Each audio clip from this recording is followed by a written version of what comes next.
can upload. Yes, Prabhuji. Yeah.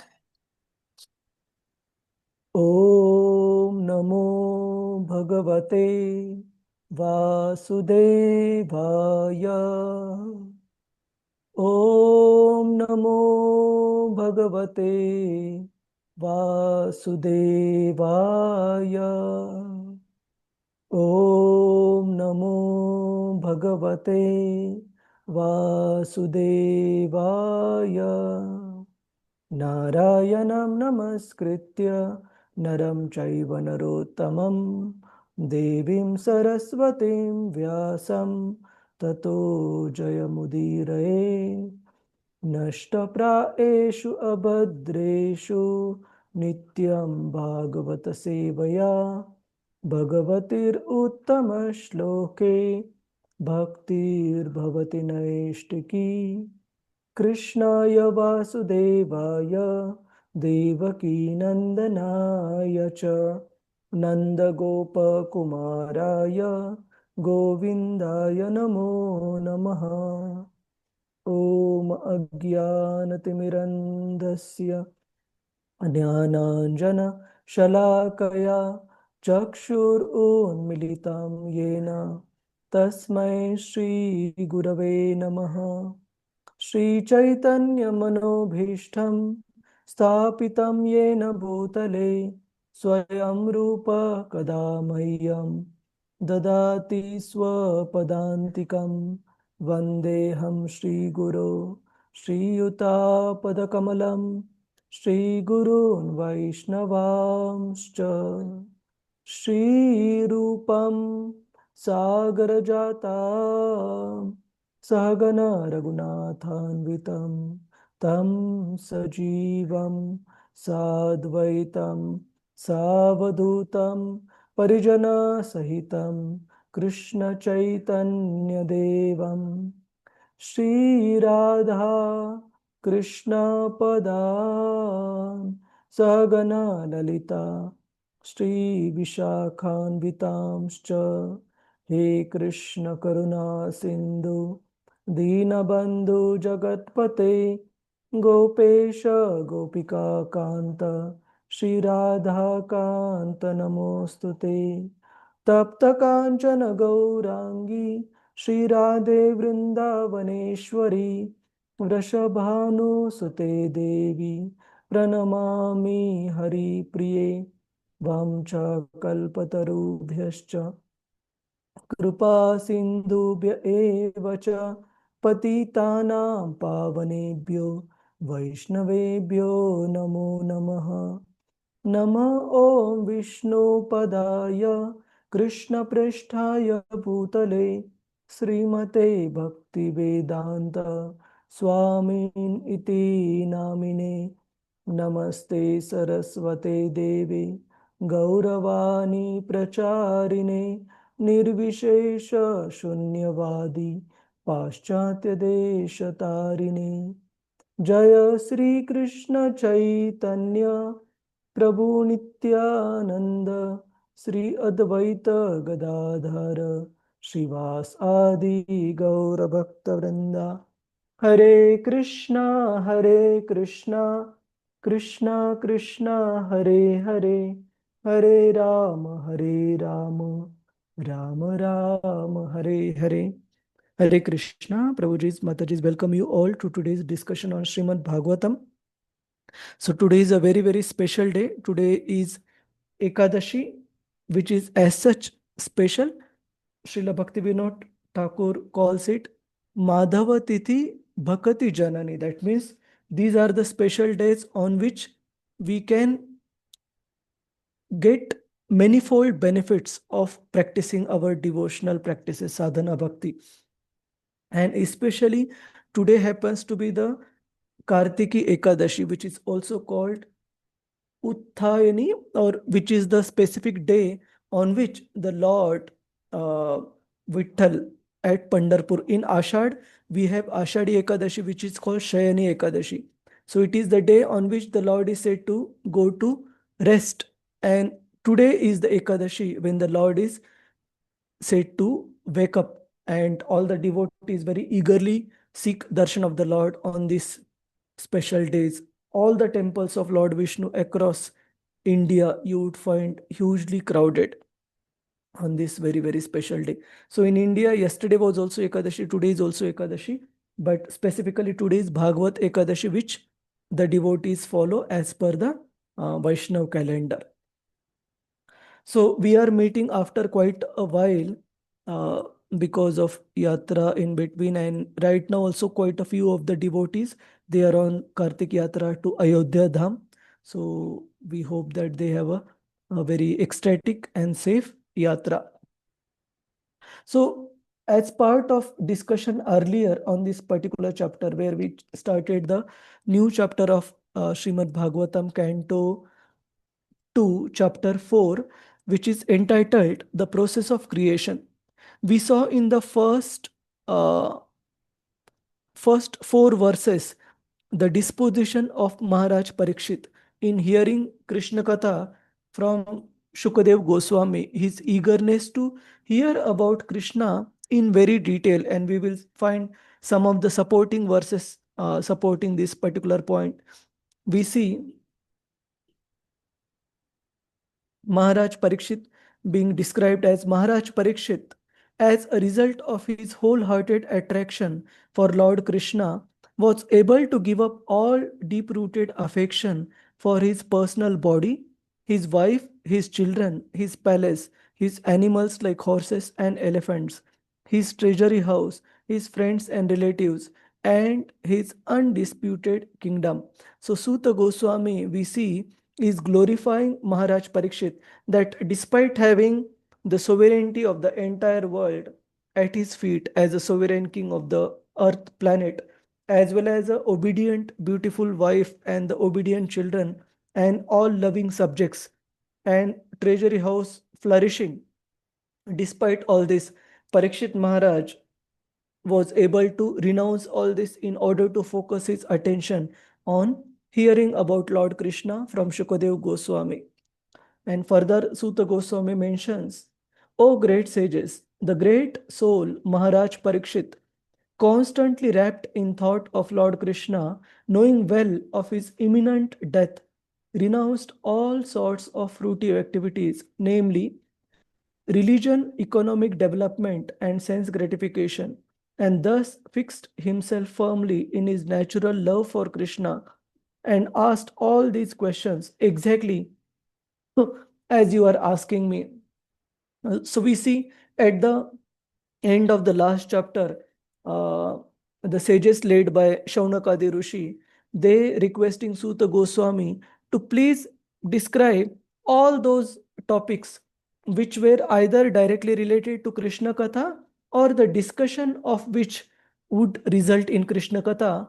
The Shaunakadi Rishis wanted to hear all that from Suta Goswami. So similarly, Suta Goswami is glorifying Maharaj Parikshit by saying that, my dear Shaunakadi Rishis, Maharaj Parikshit, because of his exalted devotional qualities, was as eager to hear about Lord Krishna as you are. And that's why he asked all these similar questions like you are asking to describe about Lord Krishna.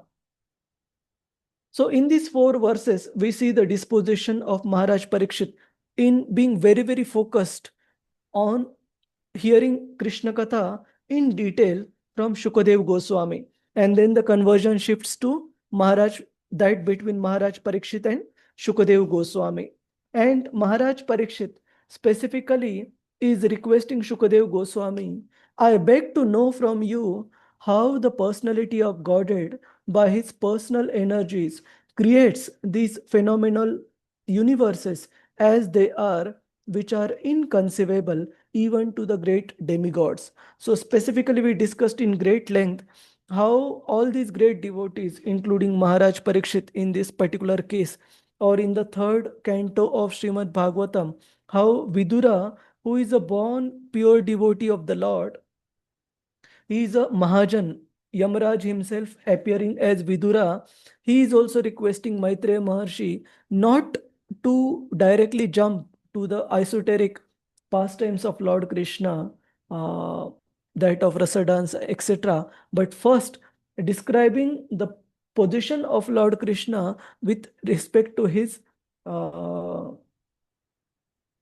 Sat potency, with respect to his Maya Shakti, the creative potency, the pastime of Lord creating both primarily and secondarily this material creation. So Parikshit Maharaj is asking, I beg to know from you how the personality of Godhead by his personal energies creates these phenomenal universes as they are, which are inconceivable even to the great demigods. And we saw various supporting evidences where even the great personalities like Lord Brahma, Lord Shiva, they also admit that what they know of Lord Krishna is very, very small portion of his potencies, qualities, and activities.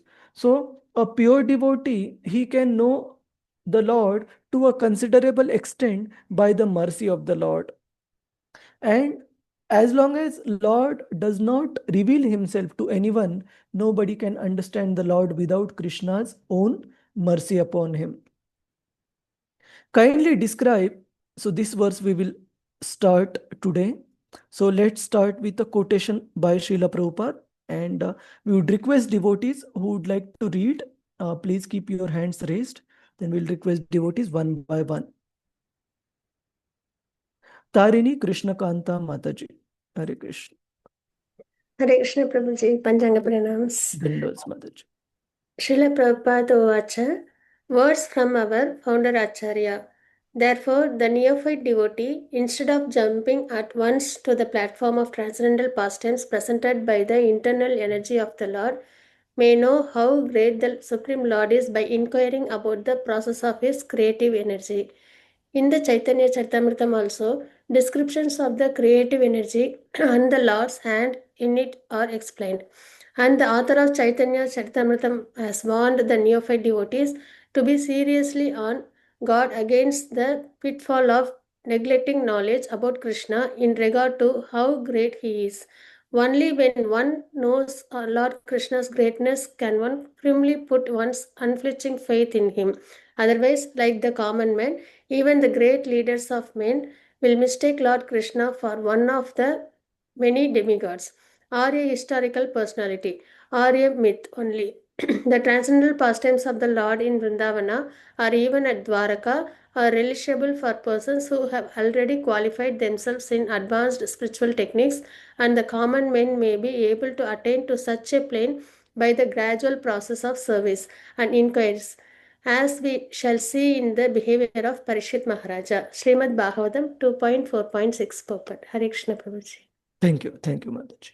So here, Srila Prabhupada is saying that a neophyte devotee should be on guard not to aspire to hear about Krishna's esoteric pastimes without properly understanding how Krishna is great. And we had also discussed that famous purport from Bhagavad Gita text 10.7, in which Srila Prabhupada writes that people in general, they say or know that God is great, but it is not sufficient just to know that God is great. It is very important to know how God is great. And Prabhupada writes in the same purport that if we know God is great, how God is great, only then we will be fixed in our conviction to practice Krishna consciousness. And here also Srila Prabhupada is saying, only when one knows Lord Krishna's greatness can one firmly put one's unflinching faith in him. Then only our devotional service will be very steady and firm. Otherwise, our faith will be very, very fragile. The moment any calamities come in our life, the first casualty will be Krishna consciousness. If we don't know about greatness of Lord Krishna, without that, our conviction will be very, very jittery. It will be very, very fragile. It won't be firm. So with this as the background, let's see the next set of inquiries by Maharaj Parikshit. Yes. So it is important to understand how the Lord's external energy works before understanding the workings of his internal energy, the pleasure potency, before understanding the working of the Ananda Shakti, it is very, very important to understand the working of its Chit Shakti. How does he create the material creation? And we see that each and every canto of Srimad Bhagavatam, that's why it has philosophy in it. Nowhere, even in we would try specific chapter from Krishna book, where the most esoteric pastime of Uddhava delivering Krishna's message to the gopis is mentioned. And this is nothing but Krishna's love letter to the gopis. But even in that esoteric part of Srimad Bhagavatam, we see first Lord Krishna himself in his letter explains his position in detail so that the common set of devotees who are referring to this part of Srimad Bhagavatam, they don't jump to the conclusion and misunderstand him as one of their own, as an ordinary personality like their own self. So Srimad Bhagavatam, through all these philosophy about Krishna's position and describing all these various pastimes about Lord Krishna's creative potency, it gives us an opportunity at every moment not to take Lord Krishna cheaply as a sahajiya, to understand him properly and then to be able to appreciate his pastimes properly, accurately. So we would open this particular link, which is Krishna book, chapter number 17, which is entitled Uddhava delivering Krishna's message to the gopis. And we would see some specific portions. So here Uddhava just begins to narrate Krishna's love letter to the gopis. Uddhava continued, "These are the words of the Supreme Personality of Godhead. My dear gopis, my dear friends, please know that the separation between ourselves is impossible at any time, at any place, or under any circumstances because I am all pervading." And then the quote ends here. Srila Prabhupada describes in the two paragraphs about Lord Krishna's all pervasiveness based on various verses from Bhagavad Gita. And then you can go through at your leisure. Then we continue Krishna's message. Uddhava continued reading Krishna's message. "Nothing is separate from me. The whole cosmic manifestation is resting on me and is not separate from me. Before the creation, I was existing." So we see, even when Krishna is conveying his message to the gopis for the benefit of us common people who would be referring to that later on in Srimad Bhagavatam, Krishna is elaborately explaining his position through Shastric philosophy, and he is not directly jumping to any esoteric message for the gopis without properly clarifying his position as the supreme creator, his position as being the all pervasive, that means being present everywhere. And nothing of this cosmic manifestation, Krishna says, is separate from me. So if in this esoteric part of Srimad Bhagavatam, where Uddhava is delivering Lord Krishna's message to the gopis, if the philosophy is given before the message is delivered, then how important it is for everyone to not be bored or not to take these parts of Srimad Bhagavatam or Bhagavad Gita as cheaply. Srila Prabhupada explains in various purports, quoting senior acharyas like Srila Vishwanath Chakravarti Thakur and all, that a devotee should be as much eager to hear about these pastimes of Lord Krishna with reference to his creation, etc., as they are to hear about the esoteric pastimes in terms of Krishna's interactions with his very close, intimate devotees. So we should be eager to hear about both, especially about his position as the supreme creator of this universe, creator, proprietor, and enjoyer of this cosmic manifestation before we jump to his esoteric pastimes. Any questions, Prabhuji's, Mataji's, on this particular point? Why it is important to know how Krishna is great before we proceed to his pastimes or interactions with his devotees? Anybody has any question? Hare Krishna.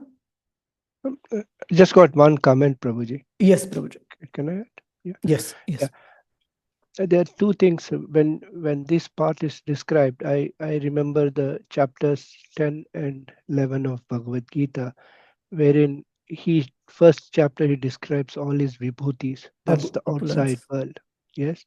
And then the same thing he shows to Arjuna, which is present inside him.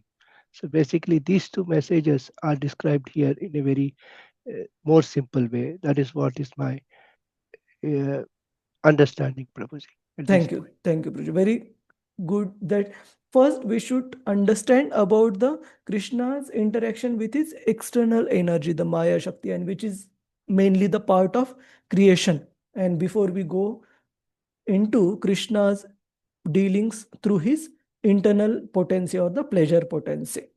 So we proceed.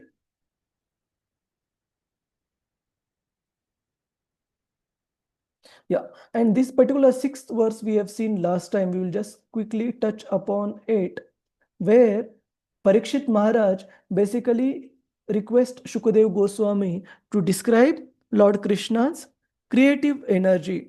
Uh, I beg to know from you how the personality of Godhead, by his personal energies, creates these phenomenal universes as they are, which are inconceivable even to the great demigods. So I have just taken a snapshot of what we discussed as part of very first verse of Srimad Bhagavatam through the example of the potter, where we discussed how the ingredients that are there for the potter to make an earthen pot, including the mud, including the water, including the stick and the wheel on which the earthen pot is made, all these are ingredients which are given by the nature or ultimately given by Krishna.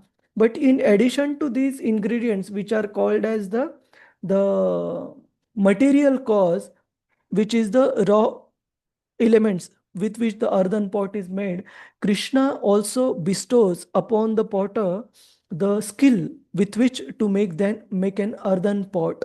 So similarly, Krishna, even in case of Lord Brahma, while Krishna provides all the raw ingredients, including the gross elements, earth, water, fire, air, ether, as well as the subtle elements, mind, intelligence, ego, etc. All the 24 elements described in Bhagavad Gita, Krishna provides to Brahma, and along with that, Krishna also provides to Brahma the intelligence with which to create this material cosmic manifestation. There is a specific dedicated chapter in Canto 3 of Srimad Bhagavatam, which is entitled Brahma's Prayers for Creative Energy.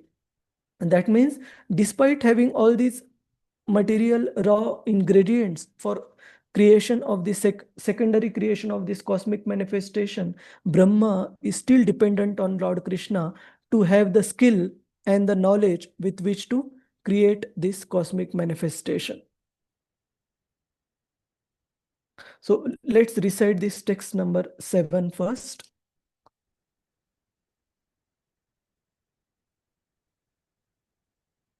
Usha Kamat Mataji, Hare Krishna. Hare Krishna Prabhuji pranams. Text 4.7. Yatha gopayati vibhor. Yatha Gopayati Vibhur. Yatha samyachate punaha. Yatha Samyachate Punaha. Yam yam shaktim upashritya. Yam Yam Shaktim Upashritya. Puru shakti parah puman. Puru Shakti Parapuman. Atmanam kriyadan kridan. Atmanam Kriyan.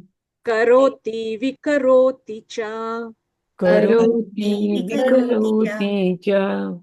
Translation. Translation and purport by His Divine Grace Srila Prabhupada, Prabhupada ki Jai.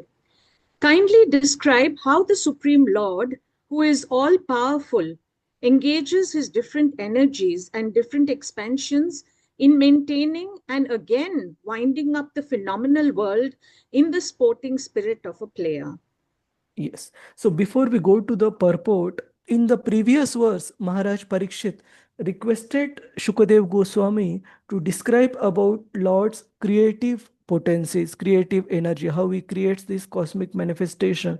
And in this verse, he is requesting Shukadev Goswami to describe the process of maintenance and then concluding the cosmic manifestation, which is called Nirodha, which means annihilation or conclusion of the cosmic manifestation. So Parikshit Maharaj is asking Shukadev Goswami to describe this as well. If we see the 10 topics, the 10 principal topics of Srimad Bhagavatam,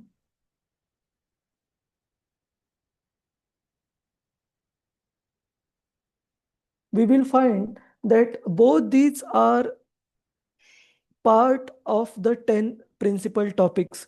The process of creation, including the primary and the secondary creation, Sarga and Visarga, and also the topic of Nirodha, which is dissolution or annihilation. So Parikshit Maharaj is specifically asking Shukadev Goswami to describe all these three, the creation, maintenance, and the annihilation or dissolution of this cosmic manifestation in this verse. And here I just need to make a small correction,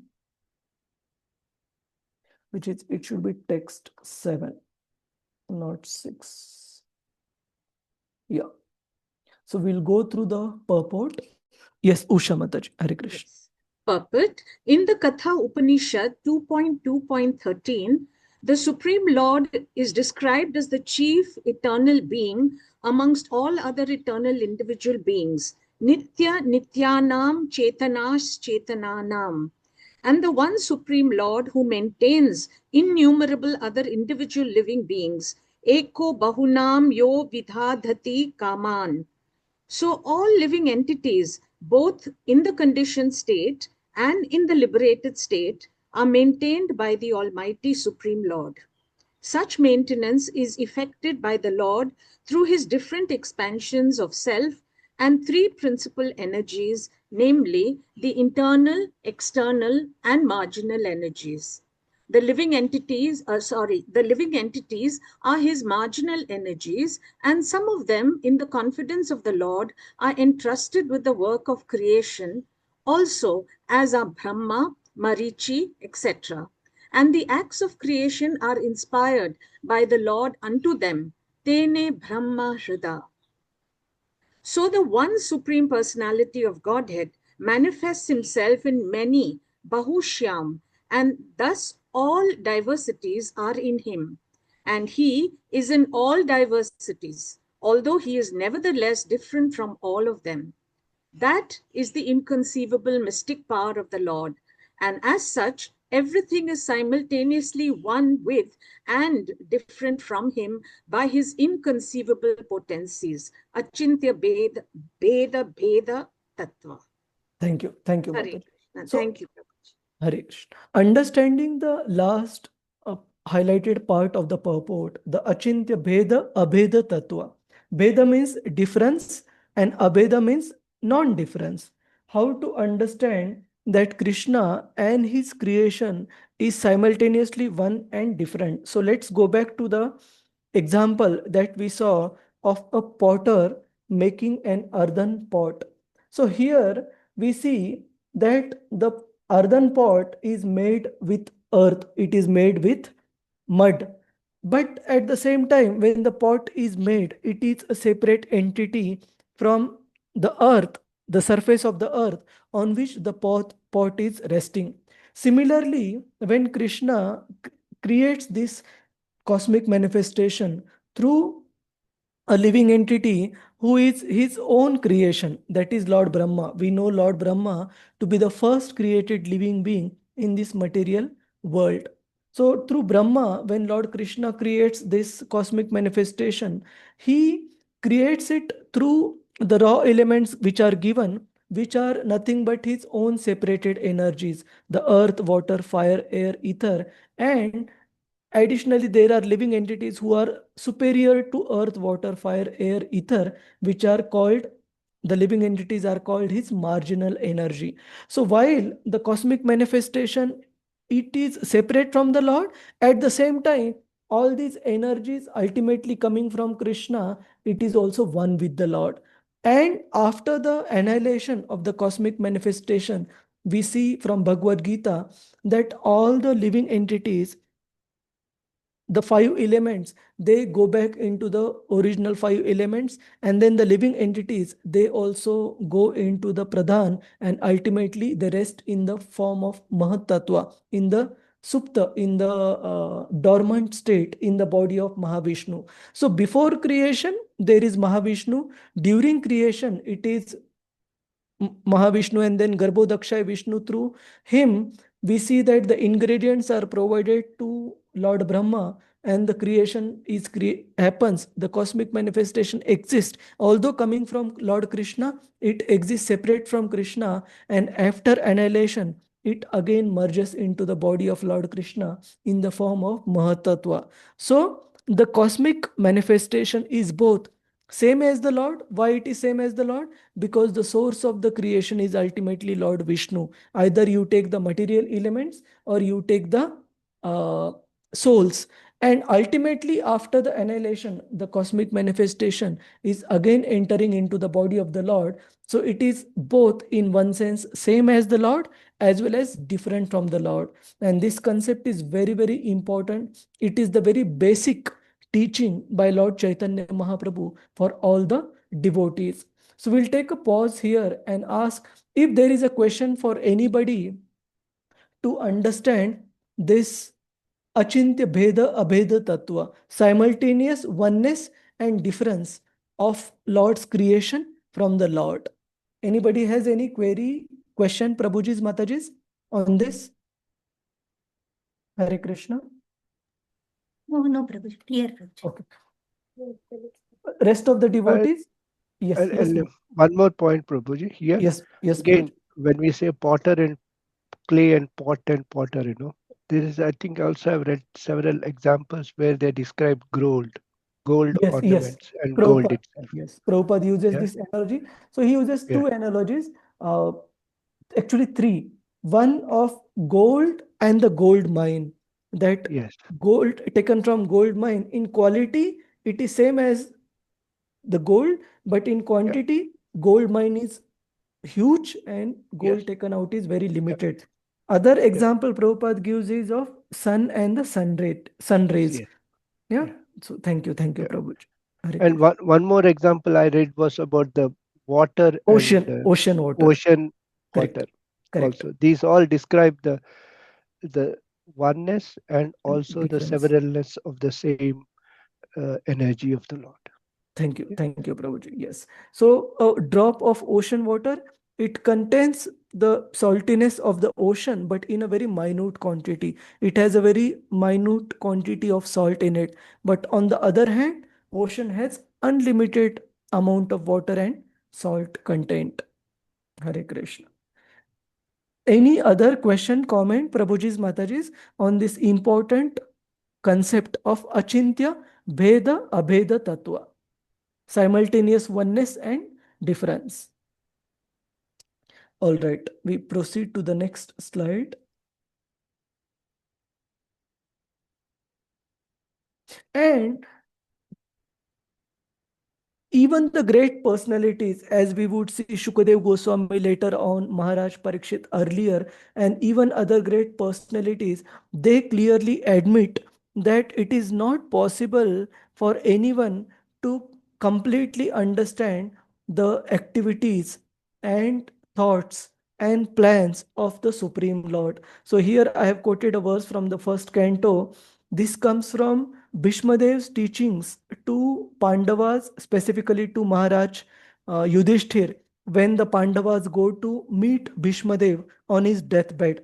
Bhishmadev mentions to Maharaj Yudhishthir, O king, no one can know the plan of the Lord, Sri Krishna, even though great philosophers inquire exhaustively, they are bewildered.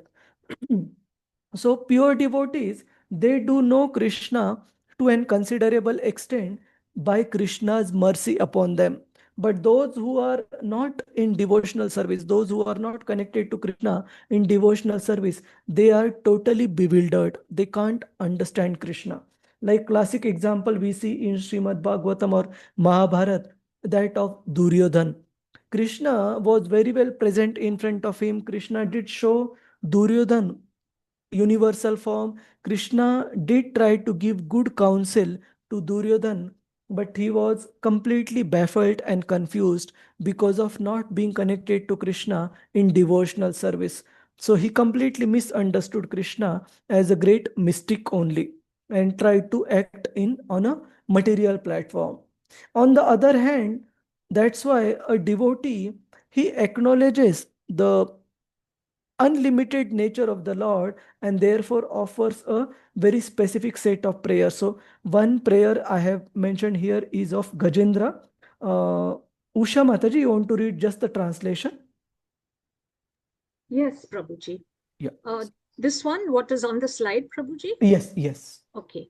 Lord's activities, plans are inconceivable even for great philosophers and scholars. Text 7. O King, no one can know the plan of the Lord, Sri Krishna. Even though great philosophers inquire exhaustively, they are bewildered. Srimad Bhagavatam 1.9.16. Then a devotee's prayers. My Lord, you are the cause of all causes, but you yourself have no cause. Therefore, you are the wonderful cause of everything. I offer my respectful obeisances unto you, who are the shelter of the Vedic knowledge contained in the Shastras like the Pancharatras and Vedanta Sutra, which are your representations and who are the source of the Parampara system. Because it is you who can give us liberation, you are the only shelter for all transcendentalists. Let me offer my respectful obeisances unto you. Srimad Bhagavatam 8.3.15 in Gajendra's prayers. Hare Krishna. Thank you. Thank you, Mataji. So we see all these great devotees, either be it Lord Brahma in Canto 3 of Srimad Bhagavatam or Gajendra, who is in deep distress in Canto 8 of Srimad Bhagavatam, they all surrender to the Lord, accepting him, acknowledging his position as only the one who can grant shelter to the surrendered souls. And through this process of surrender and service to the Lord, we see a devotee can understand Krishna to an extent that Krishna grants permission to that devotee. And on the right hand side, I have mentioned a very beautiful quote. Faith is trusting Krishna even when you don't understand his plan. So we cannot be adamant and we cannot be stubborn that Krishna, I must understand your plan or I must understand you fully. We should aspire to understand Krishna to the degree that Krishna is merciful to us to reveal himself. So we put our efforts and we accept how much Krishna is wanting or is merciful to reveal himself before us. We can't force Krishna to reveal himself. And then in the later part of the purport, Srila Prabhupada also, hang on, have I done some mistake here?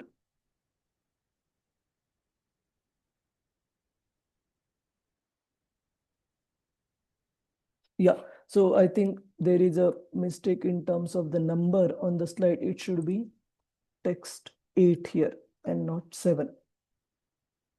So in the text 8, which we will see shortly, Srila Prabhupada specifically describes about scientists wanting to go to other planets and all on the basis of their scientific advancement without exactly understanding the limitation that has been put by Lord Krishna through the material energy, that we can only reside in a planet or go to a planet where our body is suitable to travel to. For example, Srila Prabhupada explains in the easy journey to other planets, just like, for example, sun is a fiery planet. It's it has such a high temperature that not even the hardest of the metals on the earth can withstand that temperature. So definitely we can go to the sun planet with our present body, which is made up of earth, water, fire, air, ether, which can only sustain temperatures of up to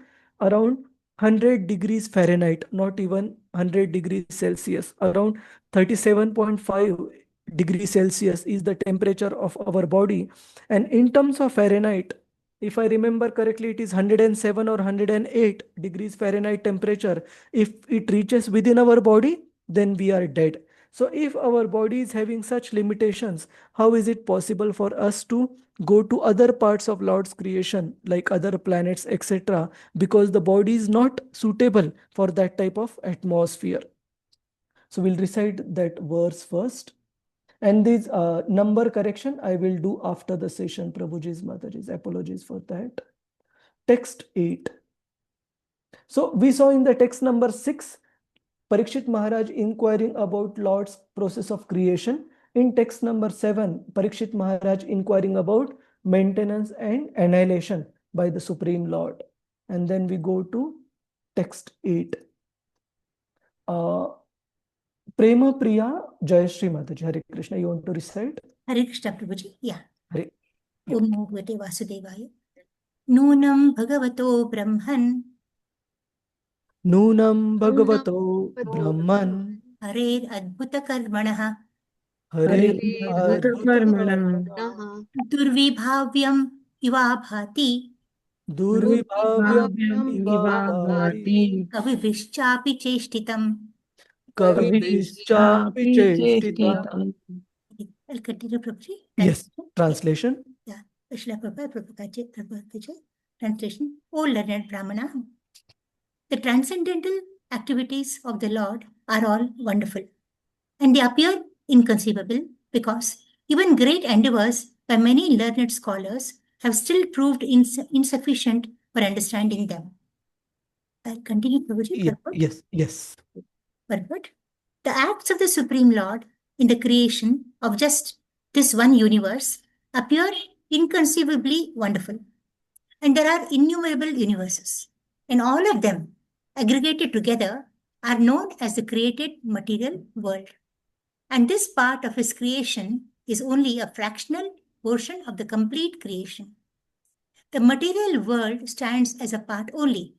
Ekamshena Sito Jagat.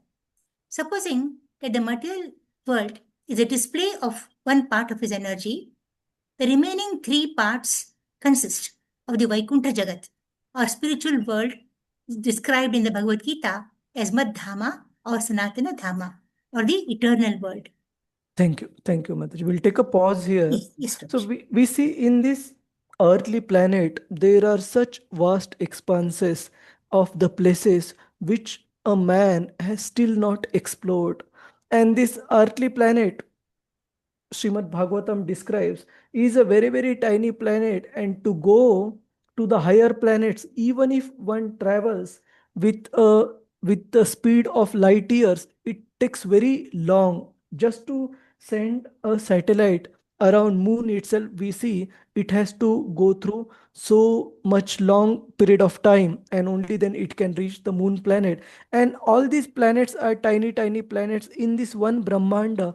And similar to this, there are innumerable Brahmandas coming out from the pores of Mahavishnu, who is just an expansion of the expansion of Lord Krishna. So let me just quickly show this particular chart. Prabhuji's, Mataji's, are you still able to see me, my video on the screen? No? No, Prabhuji. Okay, I don't know what type. Oh, sorry. Somehow the camera got switched off. Okay. So let me quickly show that chart.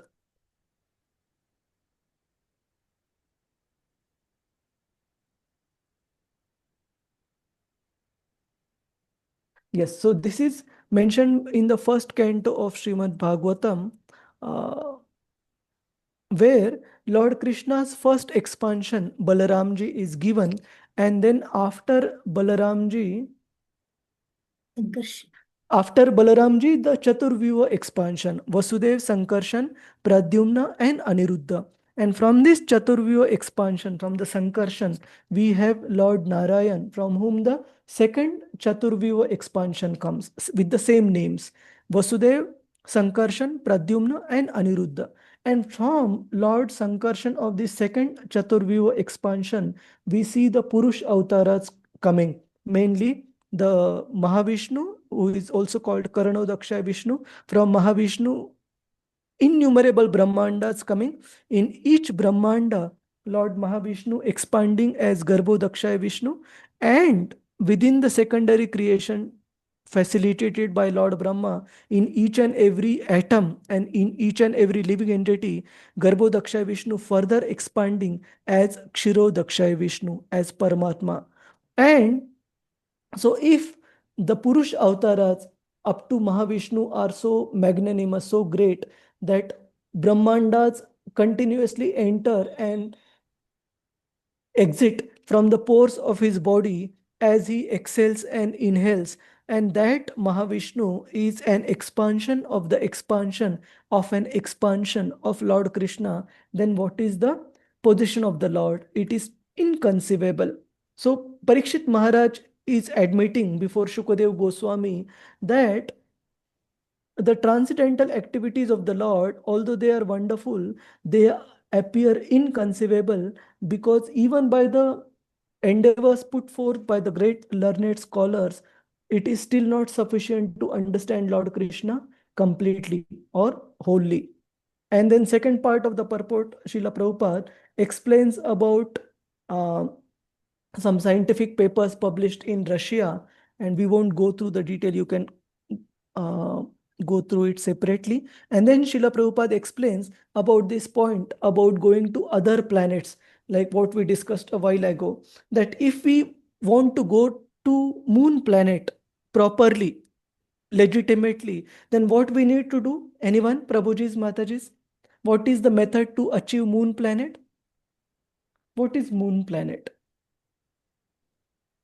It is it yeah, but it is one of the Swargalokas. It is one of the heavenly planets. So to achieve heavenly planet, one needs to have that type of pious credits.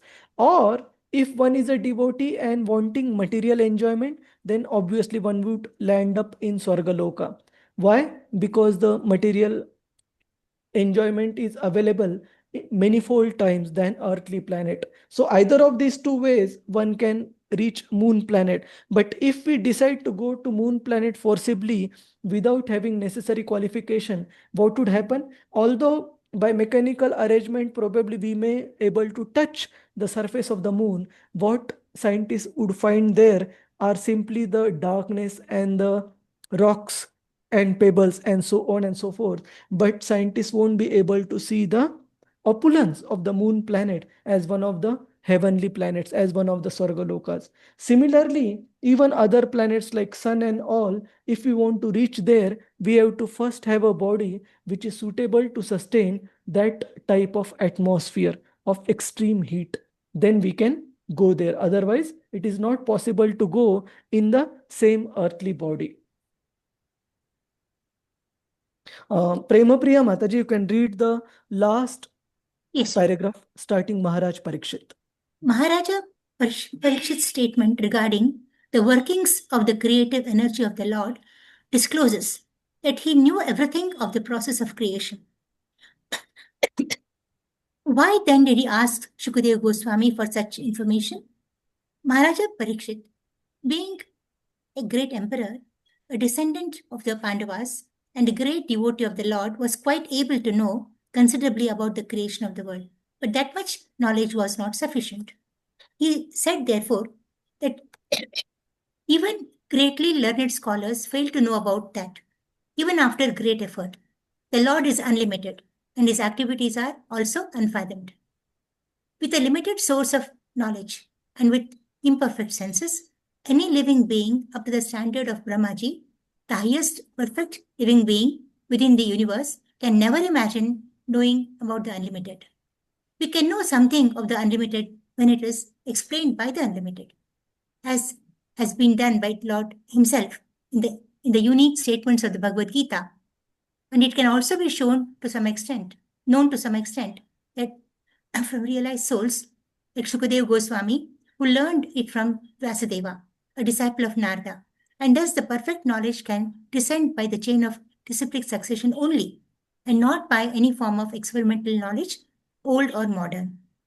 Hare Thank Krishna. you. Thank you, Mataji. So what is the method that is mentioned here to understand Krishna, Prabhuji's, Mataji's?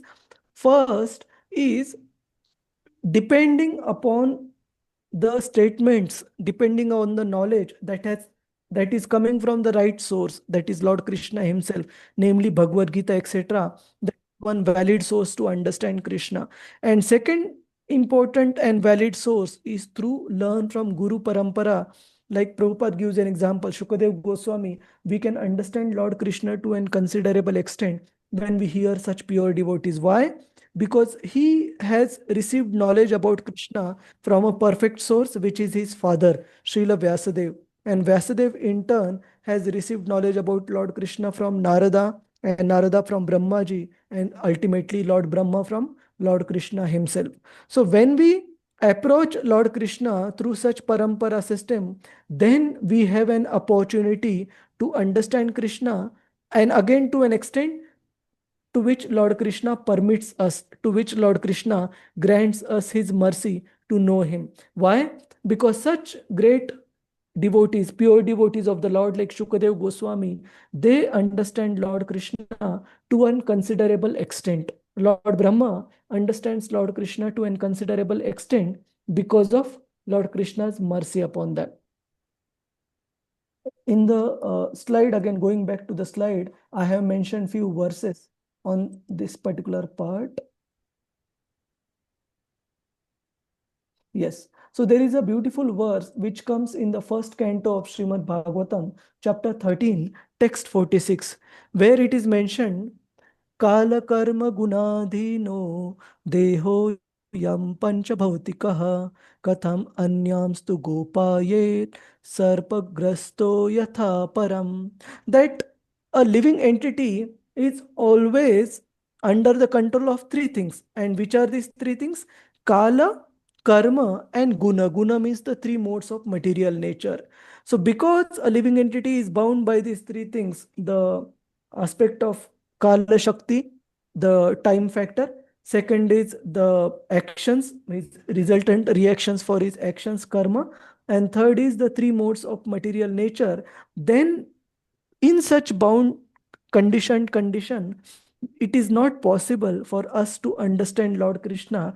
Just like example is given, just like an animal who is already in the mouth of a serpent, he can't expect to be free from the jaws of the serpent on its own strength. And on the right hand side, I have shown the photo of a picture of a frog which is in the mouth of a serpent. The frog can't expect to be free from the mouth of the serpent by his own strength once it is caught. So similarly, a conditioned soul is also caught by these three different energies of the Lord, in terms of his Kala Shakti, his karma, the cycle of action and reaction, and the three modes of material nature. These three are constantly binding a ordinary living entity. So then the next question comes, what is the qualification of one to understand Krishna? We already saw two specific qualifications in the purport. One is we should refer to the right source, the wordings of Lord Krishna coming in the form of Bhagavad Gita, etc. And second, try and approach the Lord through his disciplic succession, through a pure devotee of the Lord like Shukadev Goswami, and then subsequently the knowledge coming to us through Srila Prabhupada and our own spiritual master. That is the second way. Also, there is a so same thing I mentioned in, we should refer to the scriptures, Lord Krishna's words in Bhagavad Gita or Srimad Bhagavatam regularly, not once in a while. And second is have a right kind of intent while studying the scriptures, that we don't want to become a scholar of the scriptures. We don't want to become a pandita at the end of our studies of Srimad Bhagavatam.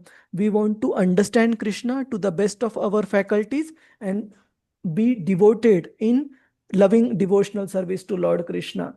And there is also a third verse which is quoted from first canto of Srimad Bhagavatam 1.3.38. Prema Priya Mataji, you want to recite this verse? Yes, Prabhuji. Yeah. Yeah.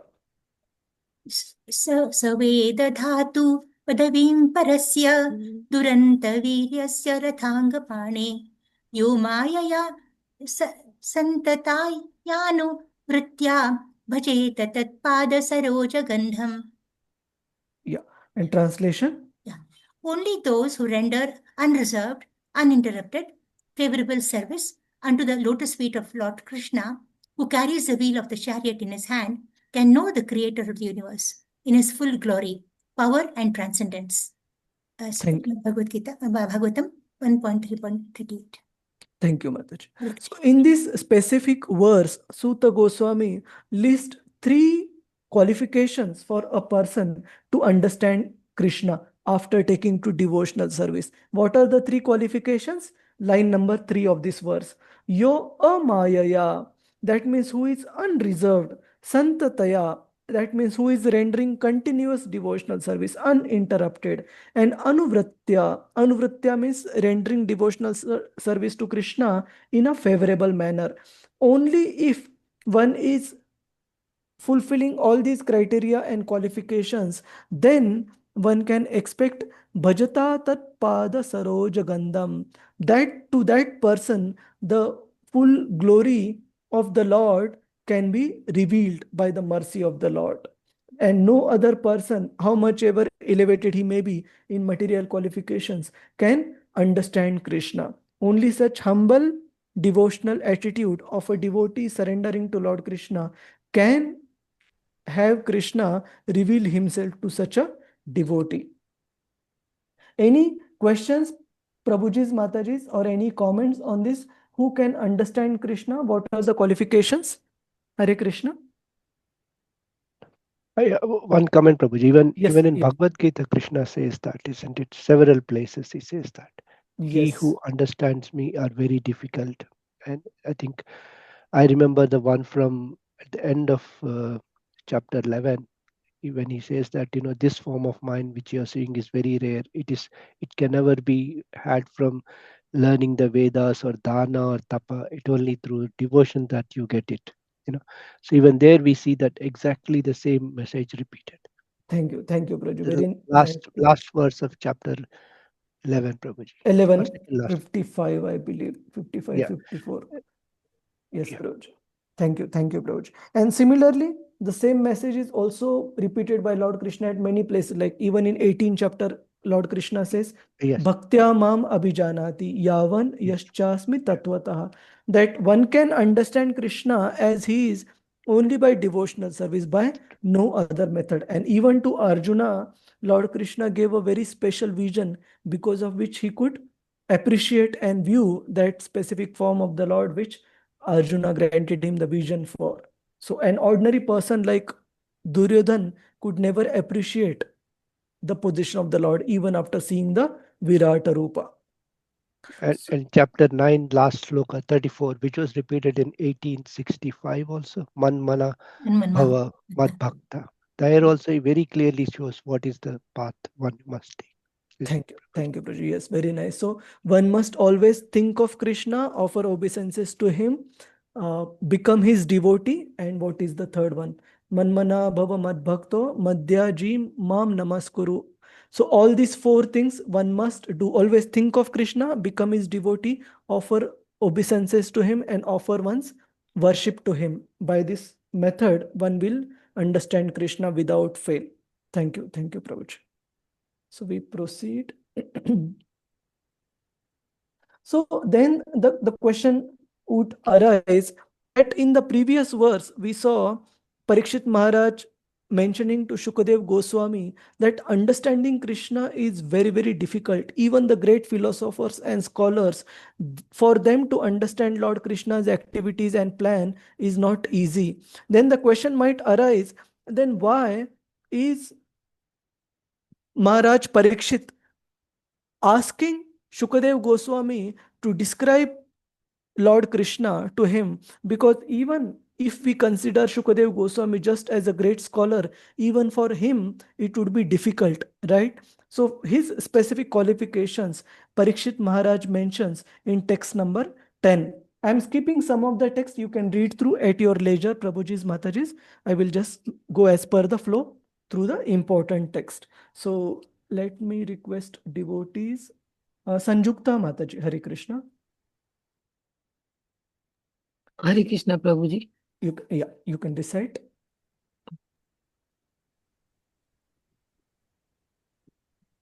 What, Prabhuji, which one? 4.9? 4.10? 10. 4.10. Okay.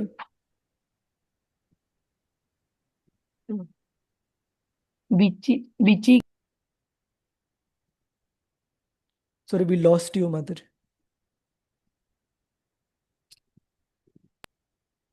Hare Krishna. Yes, Mother. Vichikissatam etmane.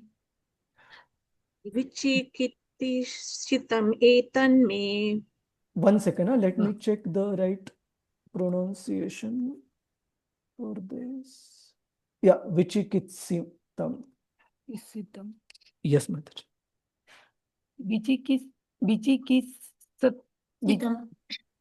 Vichikissatam etmane. Vichikitsitam etanme. Babritu Bhagavan yatha. Bravitu Bhagavan yatha. Yatha. Sade Brahmani nispataha. Shabde Brahmani Nishnataha. Nishnata. Paramsmi Cha Bhavan Khalu. Paramsmicha Bhavan Khalu. Parasmi means Bhavan Khalu. Translation. Kindly clear up all these doubtful inquiries, because you are not only vastly learned in the Vedic literature and self-realized in transcendental, but are also a great devotee of the Lord and are therefore as good as the personalities of Godhead. Thank you, Mataji. So what is the scope, what is the hope for Shukadev Goswami to be able to describe the Supreme Lord? So his specific qualifications are mentioned by Parikshit Maharaj in this verse, that my dear Shukadev Goswami, although understanding Krishna is difficult for the great scholars and philosophers, but you are still able to explain about Lord Krishna. Why? Because you are a great devotee of the Lord and are therefore as good as the personality of Godhead. So all these great devotees who are completely surrendered through these qualifications we saw in the previous verse. Yo amayaya santataya anuvritya. They are favorably engaged in Lord Krishna's service, uninterrupted, continuously, and unreserved manner. So such a devotee, Shukadev Goswami being such a devotee, it is possible for him to describe Lord Krishna in great detail. So this is the qualification Maharaj Parikshit highlights of Shukadev Goswami. So it's a long purport. We will see only the highlighted part. Sanjukta Mataji, you can read through the highlighted part. Yes, proper by Srila Prabhupada ki jai. He is very difficult to know. He is very difficult to know simply by learning the transcendental science of the Vedas, but he is very easily realized by his pure devotee. Proceed. As such. Okay. As such, there is no validity in the material conceptions of the Lord produced by the mental speculator. Thus, he remains always a mystery for the mundane scholars, even if he is vastly learned in the Vedic literature. That is, Vedi Sudulavam, Adulavam Atma Bhakto. Therefore, the Lord is beyond the limit of the conceptions for mundane learned scholars, philosophers, and scientists. He is easily understandable for the pure devotee, because the Lord declares in Bhagavad Gita 1.8.54 that after surpassing the stage of the knowledge. When one is able to be engaged in the devotional service of the Lord, then only can one know the true nature of the Lord. One cannot have any clear conceptions of the Lord or his holy name from attributes, pastime, etc. unless one is engaged in his transcendental loving service.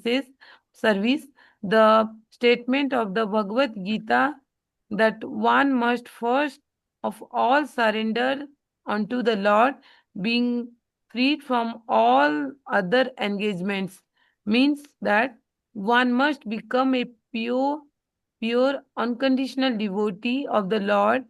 Only then can the know him by the strength of the devotional service. Thank you. Thank Maharaja you. Parikshit So we'll admit. take a pause here. Okay. So we see one example from the life of Srila Bhakti Siddhanta Saraswati Thakur, that one time a very learned personality, if I'm not wrong, that personality happened to be the Vice Chancellor of the Calcutta University, a very, very highly placed official. He came to meet Srila Bhakti Siddhanta Saraswati Thakur, and he did have few questions to inquire.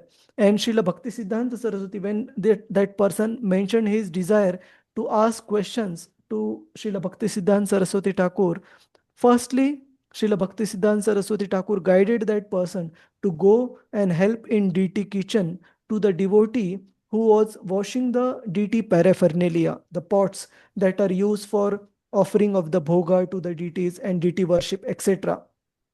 And when that person, he obediently followed the instruction of Bhakti Siddhanta Saraswati Thakur, went to the deity kitchen, helped, assisted the devotee who was washing the deity paraphernalia, and after everything was done and cleaning was done, speak and span, then this person came back to Srila Bhakti Siddhanta Saraswati Thakur.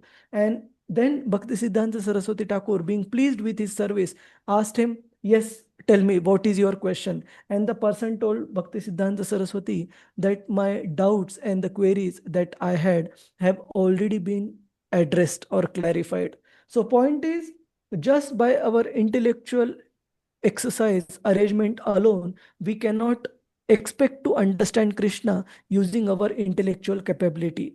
One very important consideration or prerequisite for understanding Krishna is being engaged in the service of the Lord physically in person. That is very, very important. Then that can attract the mercy or attention of the Lord, and he can reveal to us based on his own mercy, based on his own free will. But we can't force our intellect to understand Krishna based on our material capabilities. Yes, Mataji. Last paragraph, Maharaj Parikshit.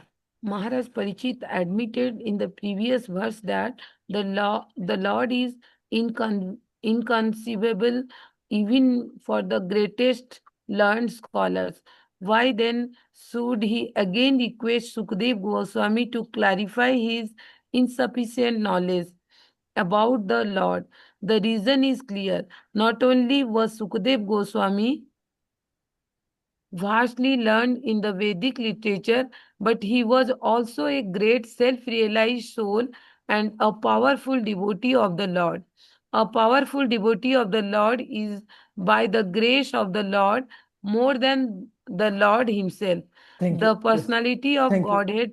Thank you, Madhaj. We'll take a pause here. So in the rest part of the purport, Srila Prabhupada explains how Lord Krishna is much more happy glorifying his devotee and empowering his devotee to do extraordinary tasks, which apparently Krishna also shows as if he is not able to do by himself. And there are multiple examples. Srila Prabhupada quotes specifically the example of Lord Ramachandra. Prabhupada mentions that for himself to cross over the breach, of course, Lord Ramachandra is the Supreme Lord, just by his will, he could have landed directly in Sri Lanka, but he did arrange for the monkey soldiers to build a breach for him to cross. So he showed as if he needs a medium of the breach to cross over the ocean. But as far as his devotee, Hanumanji, is concerned, Lord Ramachandra empowered Hanumanji to cross over the ocean directly by jumping over it. Similarly, in the story of Amrish Maharaj and Durvasa Muni, we see that when Durvasa Muni, with his same body, he went through the material coverings and ultimately landed in Vaikuntha Loka and requested Lord Vishnu's help to be protected from Sudarshan Chakra. Lord Vishnu mentioned his inability to protect Durvasa Muni because he had offended his great devotee Amrish Maharaj. But same Durvasa Muni, Lord Vishnu guided Durvasa Muni to Amrish Maharaj, saying, if at all you want your life to be spared, you have to go to same person, same devotee who you have offended, Amrish Maharaj, and beg pardon. And then Amrish Maharaj, when he requested Sudarshan Chakra, that if I have done any pious activity, any devotional activity in my life, please forgive Durvasa Muni. Immediately Sudarshan Chakra stopped. So through these various examples, I have quoted few more examples in the slide.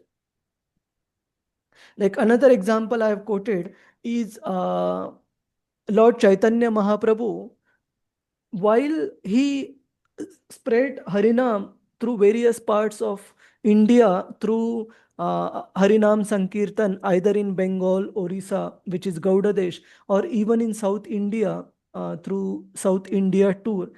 But as far as spreading the holy name through every nook and corner of the world is concerned, he left the glory to his commander-in-chief, devotee, Srila Prabhupada. Similarly, we also see one conversation between a great learned Brahmana, Pradyumna Mishra, and Sri Chaitanya Mahaprabhu. When Pradyumna Mishra came to Lord Chaitanya Mahaprabhu and mentioned to Mahaprabhu that I would like to hear about Krishna from your lips, what did Mahaprabhu say? Chaitanya Mahaprabhu told him that I do not know anything about Krishna, but Ramananda Rai knows. Go to him and hear about Krishna. Take my name and perhaps he will talk with you. So Chaitanya Mahaprabhu is glorifying his own devotee Ramananda Rai and telling Pradyumna Mishra that I don't know about Krishna much, but my devotee Ramananda Rai, he is very greatly learned and he knows science of Krishna. So you can go to him, mention my name and inquire from him. And Ramananda Rai should be able to explain to you the science of Krishna very, very nicely. So we see through all these examples, Krishna putting himself at a subordinate position to his devotee at a greater position than himself, and deriving great joy out of it. And at the same time, empowering his devotee to render a feat which is much, much higher than what Lord himself is showing as he is able to do. Of course, that is just Lord's pleasure. It is not that anything is impossible for the Lord, but he wants to show his devotee at even a greater height than himself through all these examples. Any questions, queries, Prabhuji's, Mataji's? Are these examples clear of various devotees mentioned here? Hare Krishna. Yes, Prabhu. Hmm? Yes. But And there are several more, isn't it? several more, Innumerable. yes, Prabhuji, Innumerable. innumerable examples. Even in the famous Gopi Geet, let us open that verse. The gopis, they also praise Krishna, and in that particular prayer of the Gopi Geet, they say, my dear Krishna, you are definitely great, but greater than you are your devotees. So let me open that verse.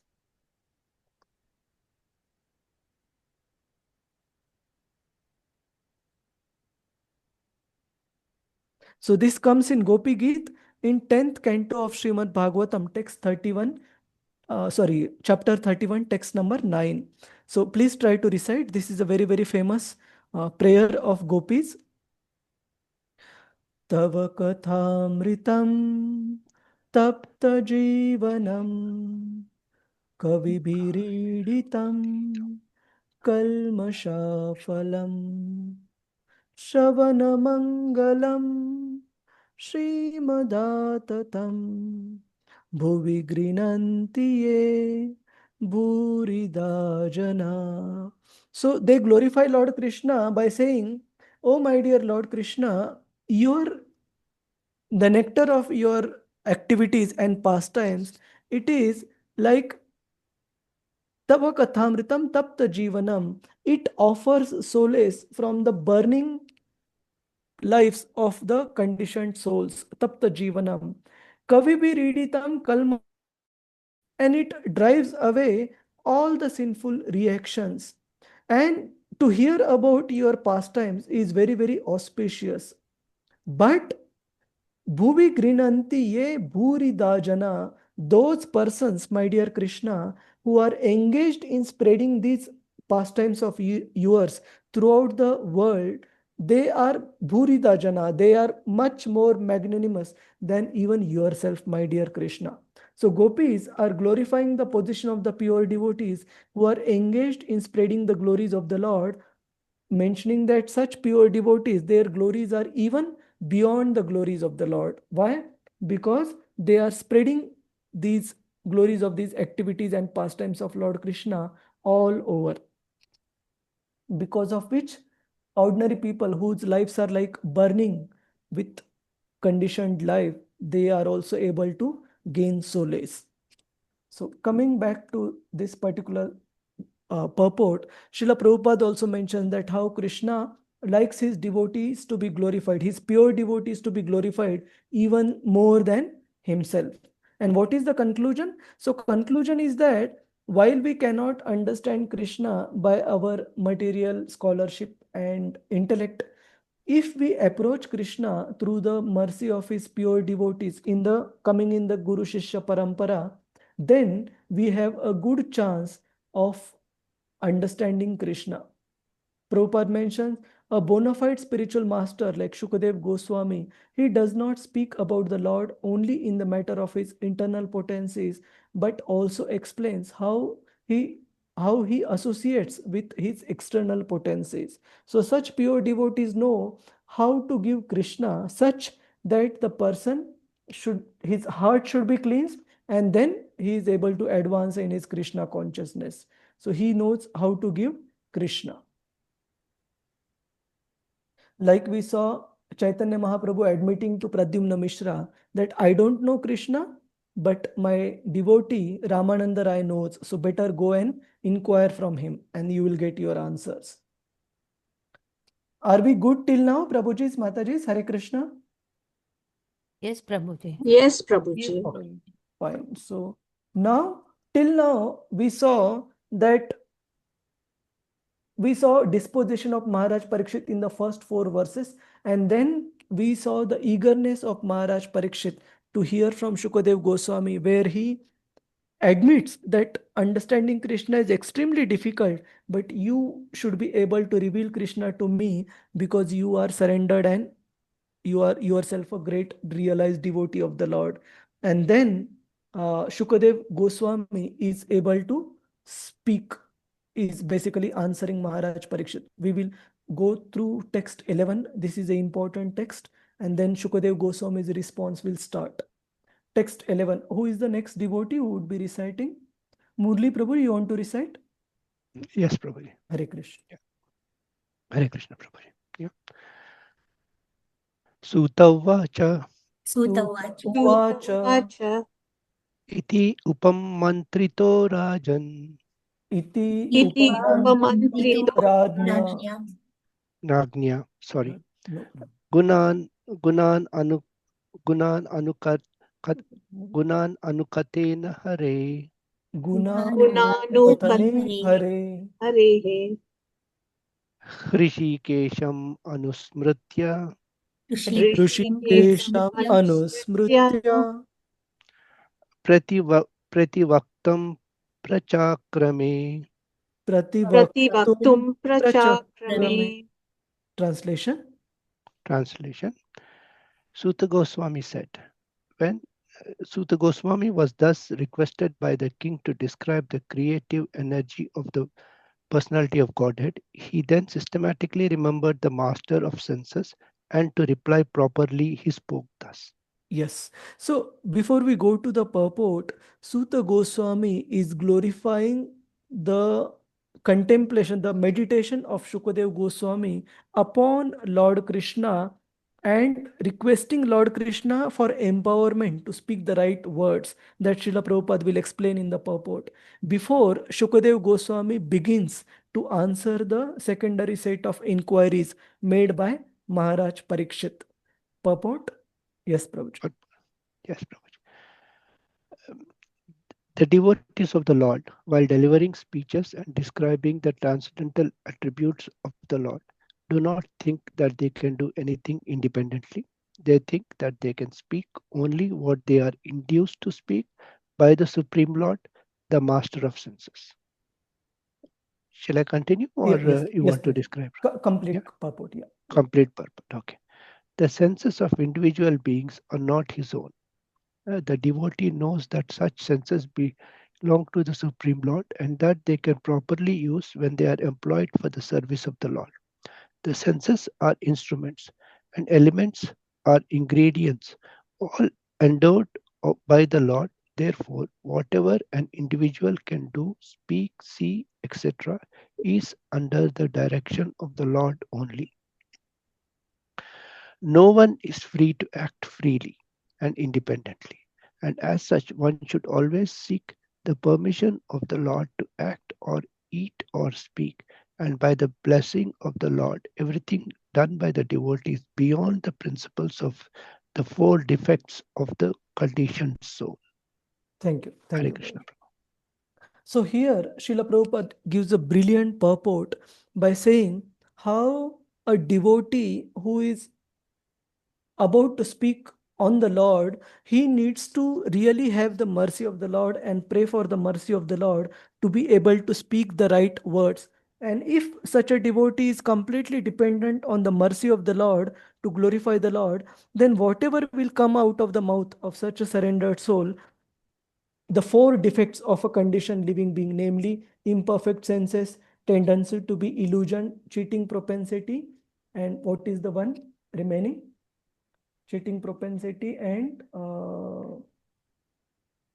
tendency to commit mistakes. So all these four defects of the conditioned living beings, they won't restrict or impact the ability of this devotee to speak, provided he is completely dependent upon the Lord.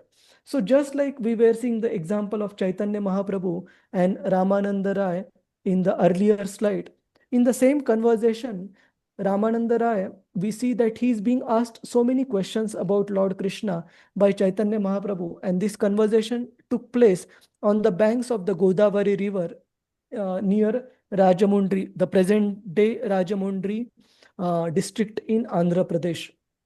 There, during Sri Chaitanya Mahaprabhu's South India tour, this conversation took place. And Chaitanya Mahaprabhu asked so many questions about Lord Krishna to Ramananda Rai, and Ramananda Rai mentions to Chaitanya Mahaprabhu that, my dear Mahaprabhu, you are nothing but Krishna himself. So it is you only who are asking the questions, and it is you only who are empowering me to be able to answer these questions based on the scriptural injunctions. So it is just like a puppeteer. He is able to move the strings and manage the puppets to move in a particular way and form. Similarly, it is you only who are making me act and speak as per your desire to apparently answer your questions. But it is not possible based on my own intellect.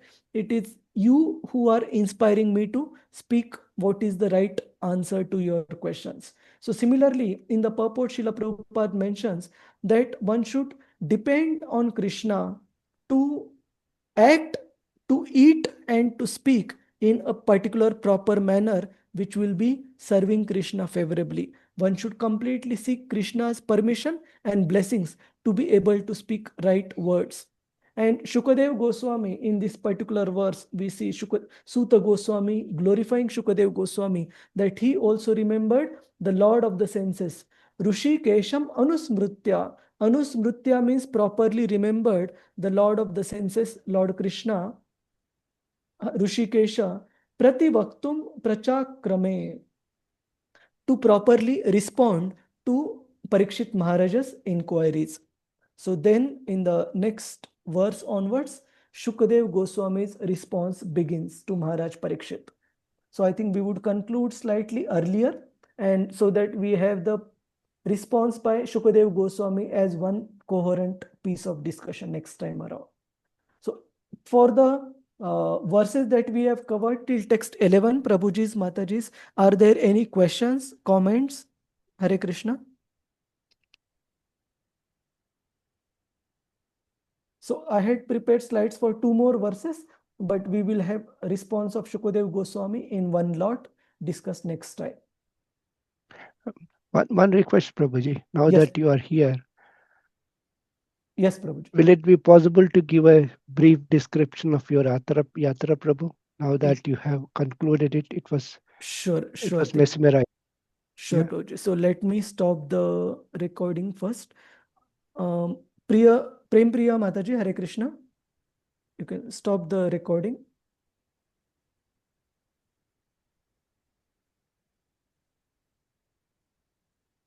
Hare Krishna, Prem Priya Mataji.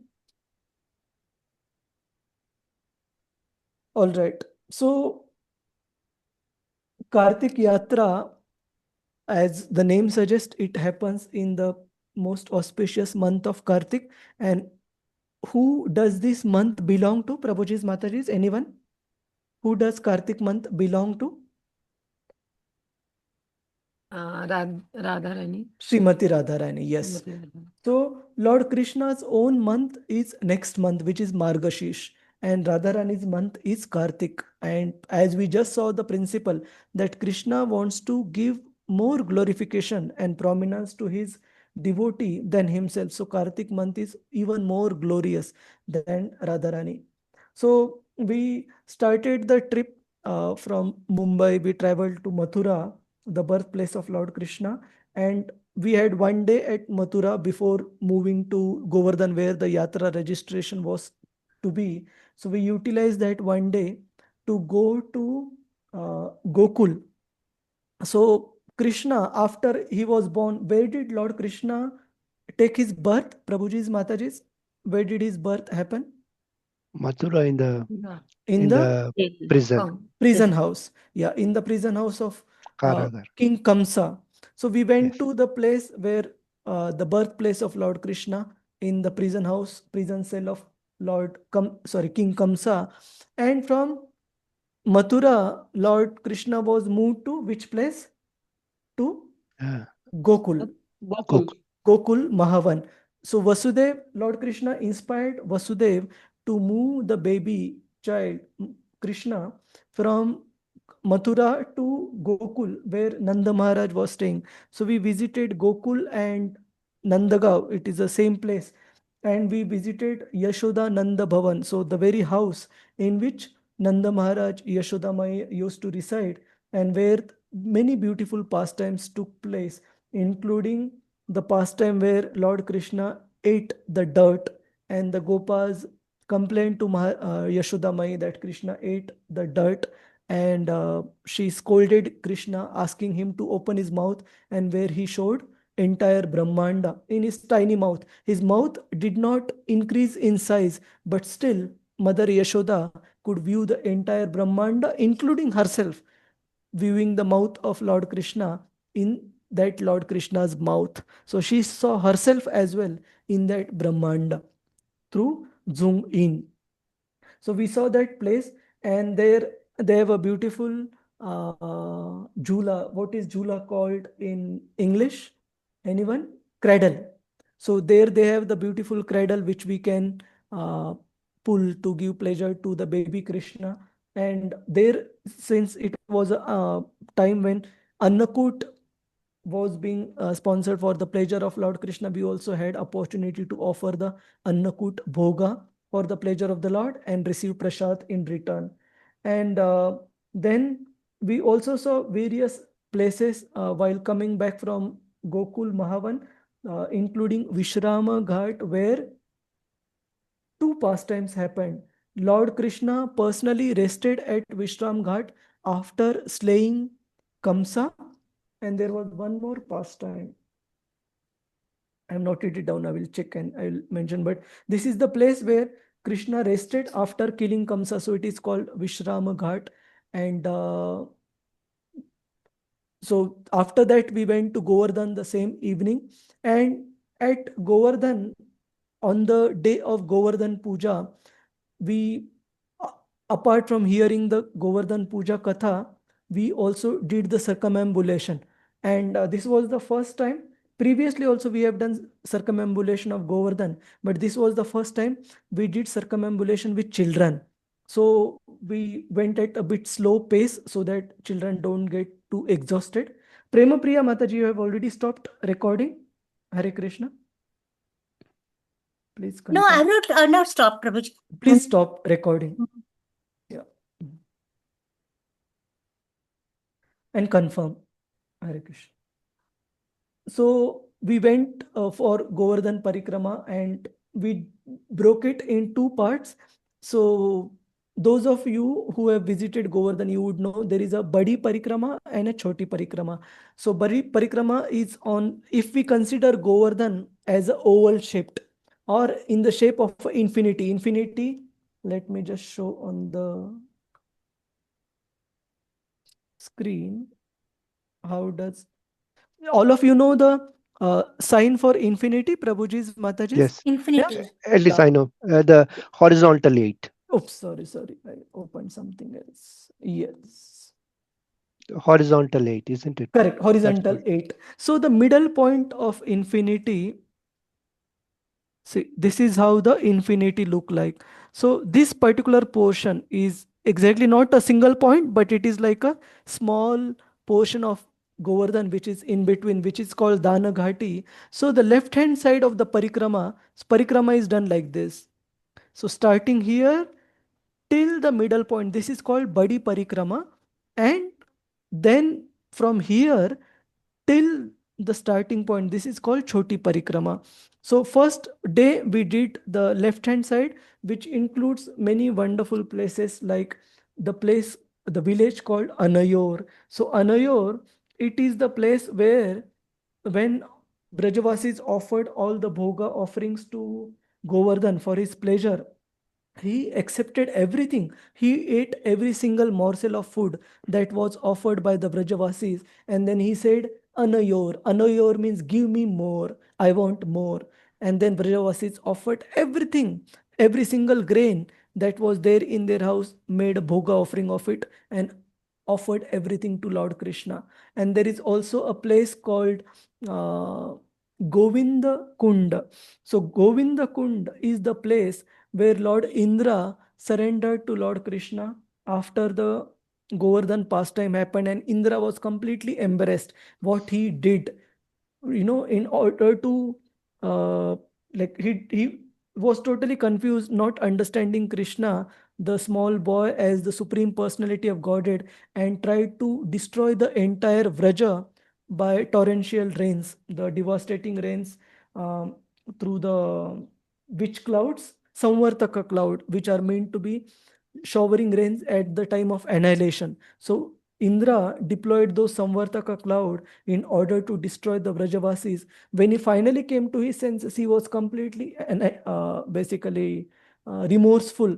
He brought Surbhi cow, which is very, very dear to Krishna, and offered many wonderful prayers.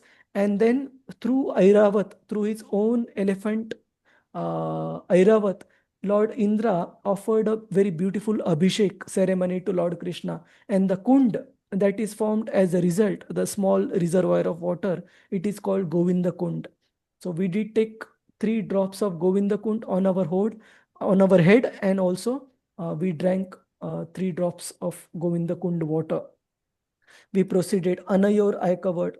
Then here around, there is a beautiful temple of a very special Gopa of Lord Krishna, Gopa devotee of Lord Krishna. His name is Lota Baba, and the name of that place is Punchari. Punchari in Hindi, it means the tail. So Govardhan, it is described by the Acharyas, is of the shape of a peacock, and the eyes of the peacock are here, which are like which are Shamakund and Radhakund at this particular location in the Govardhan Parikrama. And around here is the mouth of Govardhan, the Mukhara Vinda. And the Puchri, the tail of the Govardhan, is mentioned as over here. So there is a beautiful temple of a devotee called Lota Baba. So Lota Baba, he was one of the Sakha in Krishna Lila, and he went to fetch something.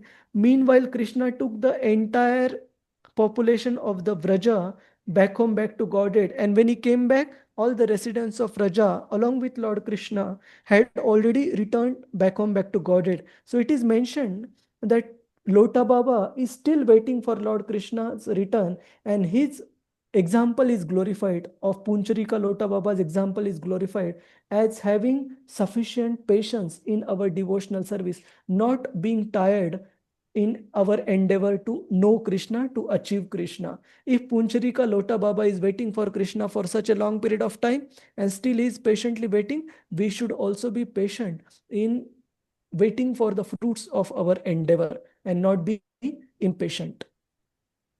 Then after Puncharika Lota Baba, we also went to a place called Jatipura.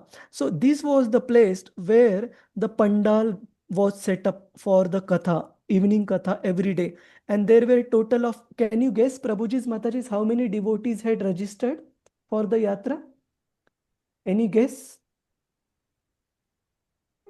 Going into thousands, probably close 12,000. 12,000 devotees. So obviously it needed a big pandal for devotees to hear katha every evening. So in Jatipura, this place is called Jatipura. These are all villages, Prabhuji's, Mataji's. Overall, Govardhan circumambulation is about 21 kilometers. So whichever names I am mentioning, including Puncharika, Lota Baba, Anayor, these are all small villages on the periphery of Govardhan. So we visited Jatipura on the Parikrama Marga, and just after Jatipura on the Govardhan Parikrama route is a village called as Bachcha Gaon. So Bachcha Gaon is a Gaon where after the pastime of Aghasur, Krishna killing Aghasur took place. But Brahmaji, he wanted to test whether this small boy who killed Aghasur, because he observed that small boy eating food from the mouth of the Gopas, Brahma got bewildered and he wanted to test Krishna. Is he really the Supreme Personality of Godhead, same Krishna, the Supreme Personality of Godhead, or is he a different boy? So Lord Brahma, in the Brahma Vimohan Leela, he stole all the calves and the coward boyfriends of Lord Krishna, and this pastime happened at this Bachagao place. And sorry, not this pastime. So what happened is, after how long did the Brajavasis realize Prabhuji's Mataji's after Brahma Vimohan Leela? How long was the period till when Krishna expanded himself as the calves and the coward friends? 100 Anyone? years. 1 year. 100 1 year, years. isn't it? 1 year. 1 second of 1 year of Brahma's human life. life. Yeah, one moment of Brahma, which was equivalent to about an year on the earthly planet. So till 1 year, Krishna himself expanded as the coward friends. He himself expanded as the calves. So what happened on that day when the pastime of Aghasur killing and Brahma Vimohan Leela happened, Balramji was absent. And why he was absent? Anyone? What was the reason? Was why Balramji was not present?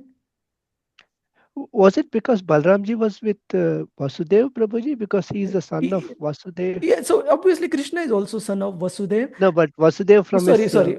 Okay. Yeah, So Brahmaji I was mean, not present because yeah, it was, sorry, Balaramji, not Brahmaji. but Balaramji yeah. was not present because it was his birthday, and Rohini Mata had held back Balaram at home to facilitate certain rituals and celebration, etc. So Krishna alone had gone with the Gopas that day for herding the calves.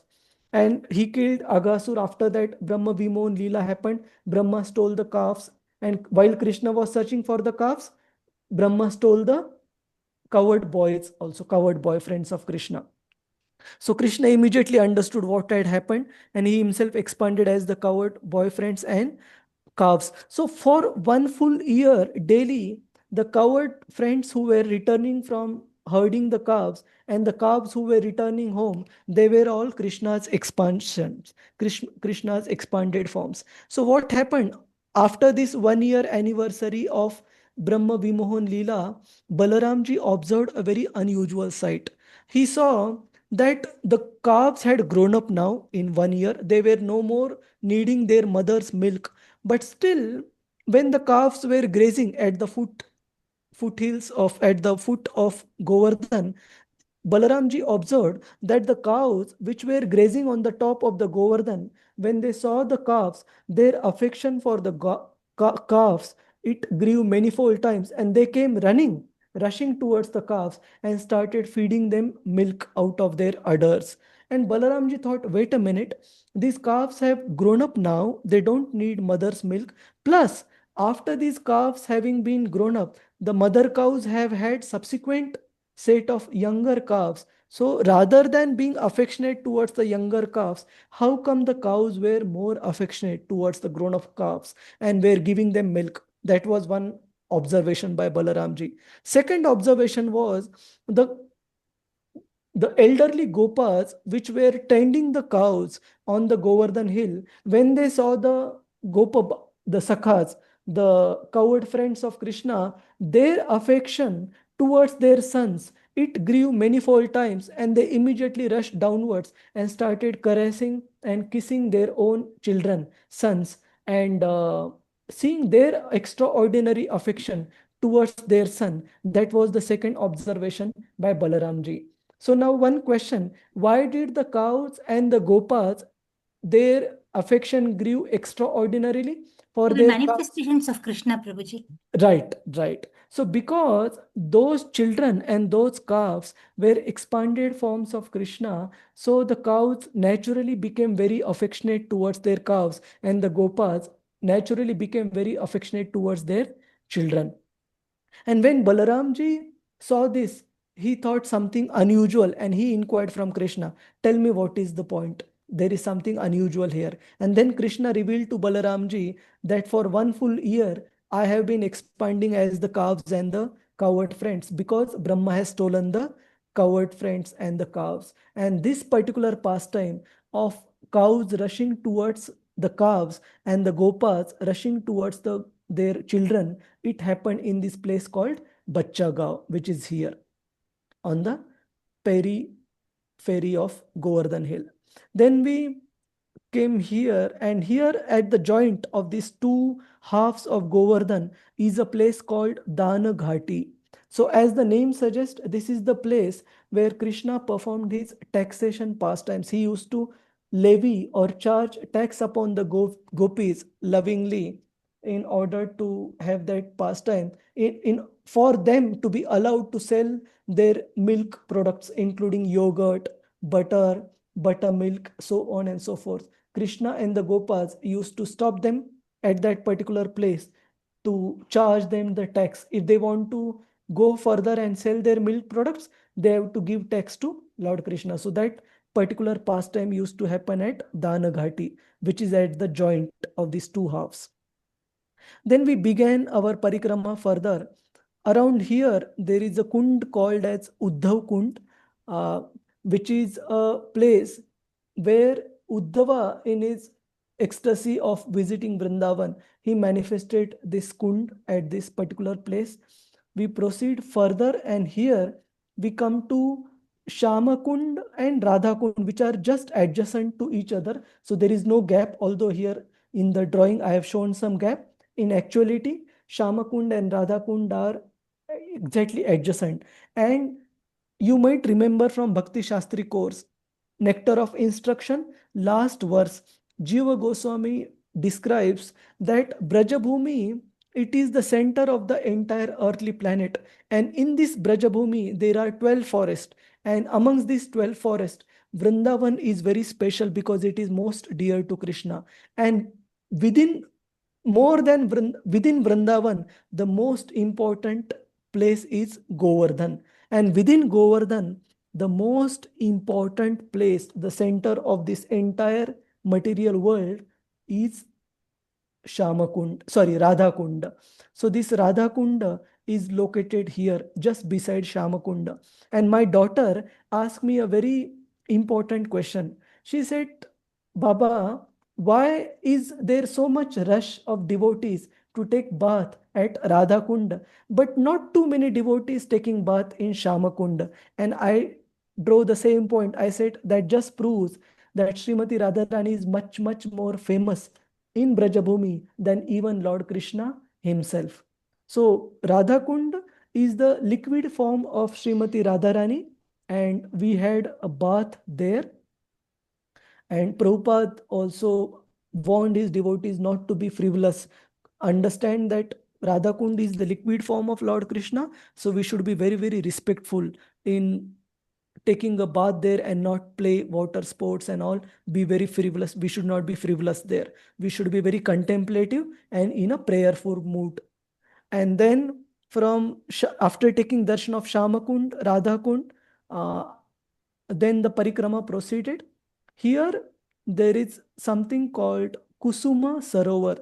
So Kusuma Sarovar is the place so many pastime happened. When Lord Shiva wanted to participate in the Rasa Leela, then Gopi said that, look, in your current form, you can't participate. No males can participate apart from Lord Krishna. So they had Lord Shiva take his bath in Kusuma Sarovar, and he got a Gopi form, participated in the Rasa Leela. Then Narada Muni, he also had a desire to participate. So Gopis had Narada Muni also take his bath in Kusuma Sarovar. He became Naradiya Gopi, got a female form, then participated in Rasa Leela. So it's a very, very important place, Kusuma Sarovar. And near Kusuma Sarovar only, we see Uddhava even being there even now in the form of Gulmalata creepers on the land. So Uddhava, all of you might remember, he prayed, seeing the devotion of the Vrajavasis and the Gopis towards Lord Krishna. He felt that I want to become a creeper on the holy land of Vrindavan, so that Gopis may touch upon my head with their lotus feet, and I would get the dust of their lotus feet. So near Kusum Sarovar, we see the Gulmalata creeper where Uddhava is taking that form. And then we proceed. Here there is a Manasi Ganga, and just next to Manasi Ganga is only the Mukhara Vind. So Manasi Ganga is the place Krishna typically never wanted or liked Nanda Maharaj to go to any place outside Vraja for any purpose. So one time Nanda Maharaj wanted to visit all the holy places, and Krishna said, you don't worry, Nanda Baba, we would call the Ganges and all the holy places in Vrindavan. So Manasi Ganga, as the name suggests, is the place where Ganges and all the holy waters of different holy rivers, they have manifested. And even now there is a flowing water at this place, Manasi Ganga, fresh water of Ganges. And just next to Manasi Ganga is the Mukharavind, the mouth of Govardhan. And just next to Manasi Ganga is also the famous Chakaleshwar Mahadev temple of Lord Shiva. You remember Prabhuji's Mataji's photo that I had shared? Chakaleshwar Mahadev? Yeah? Yes. So this is the place just next to Chakaleshwar Mahadev is the Bhajan Kutir of Sanatan Goswami, where Sanatan Goswami used to reside. And Sanatan Goswami, every day he did parikrama of Govardhan, but his parikrama was not like we do. What we do is about 21 kilometer. And Sanatan Goswami, he did a bigger parikrama of Govardhan, covering the nearby villages and all. And his parikrama is close to almost 35 kilometers. So he did a bigger parikrama of Govardhan every single day. So along with this parikrama, Sanatan Goswami, he also used to write several Vaishnava literatures as part of fulfillment of his service towards Chaitanya Mahaprabhu.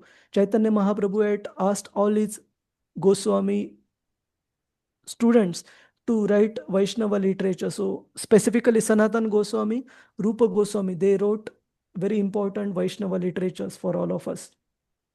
So he was about to leave that place because of disturbance by mosquitoes, and Lord Shiva, not wanting to lose his association, he summoned the Devata of insects and asked him no more mosquitoes today onwards at this place. And then Sanatan Goswami continued his stay. So we saw that. Excuse me. Yes, Mataji. I have one question, Prabhuji. Yeah. Now, you said Rupa Goswami wrote Vaishnava literature. Yes. How is Prabhuji? I mean, from where? I mean, how See, could they get the information and all that? Very nice question, very important. This is answered in Chaitanya Charitamrita. Chaitanya Mahaprabhu personally instructed Sanatan Goswami and Rupa Goswami in the science of Krishna consciousness. So with Sanatan Goswami, Chaitanya Mahaprabhu spent 2 full months in Varanasi instructing him on the various aspects of Krishna consciousness. And to Rupa Goswami, Chaitanya Mahaprabhu spent full 10 days, 2 weeks with Rupa Goswami at Dashashwamedh Ghat in Prayagraj. So yes, that one I remember. That one I remember, Prabhuji. yes, Yeah, thank you. from the Okay, so 10 days for Rupa Goswami, 2 months for Sanatan Goswami. Chaitanya Mahaprabhu personally taught them. Is that all right, Prema Yes, Priya? Prabhuji. But Prabhuji, this Dashashwamedh Ghat is in Kashi, no? It's in 2 places. So I also two had that question. It is in Varanasi as well as in Prayagraj also it Okay, is. acha, Okay. Hare acha, Krishna. yeah. Thank you. the one which you are referring, Mataji, is about the Hari. The Shishma Sugat is that one which is the 80 king. ghats of The 80 ghat, king. no? There are 80 ghats. 80 ghats are there, no, Prabhuji? It is no, but this ghat is very popular because of the king Kri- who lost everything in his life. I'm not able to remember his name. He lost everything in his wife, including his wife, family, and everything. And his son comes in there for that's the ghat, if I remember is correctly, is that one. Thank But you. son's body is brought in, and then he refuses to let it. Harishchandra. Harishchandra. Harishchandra. Yes. Thank you. Thank you, Prabhuji. Thank you, Prabhuji. Yeah. Hare Krishna. And from Manasi Ganga, we further proceeded. We concluded our parikrama here, where we had started originally. And our hotel was located just here, 5-10 minutes walk from Dana Ghati. And here is Govardhan bus stand. And apart from this parikrama, we also visited a place called Petha. So direction wise, I don't exactly remember it was here or here. So apologies for that. But this Petha, we went to all these places through buses.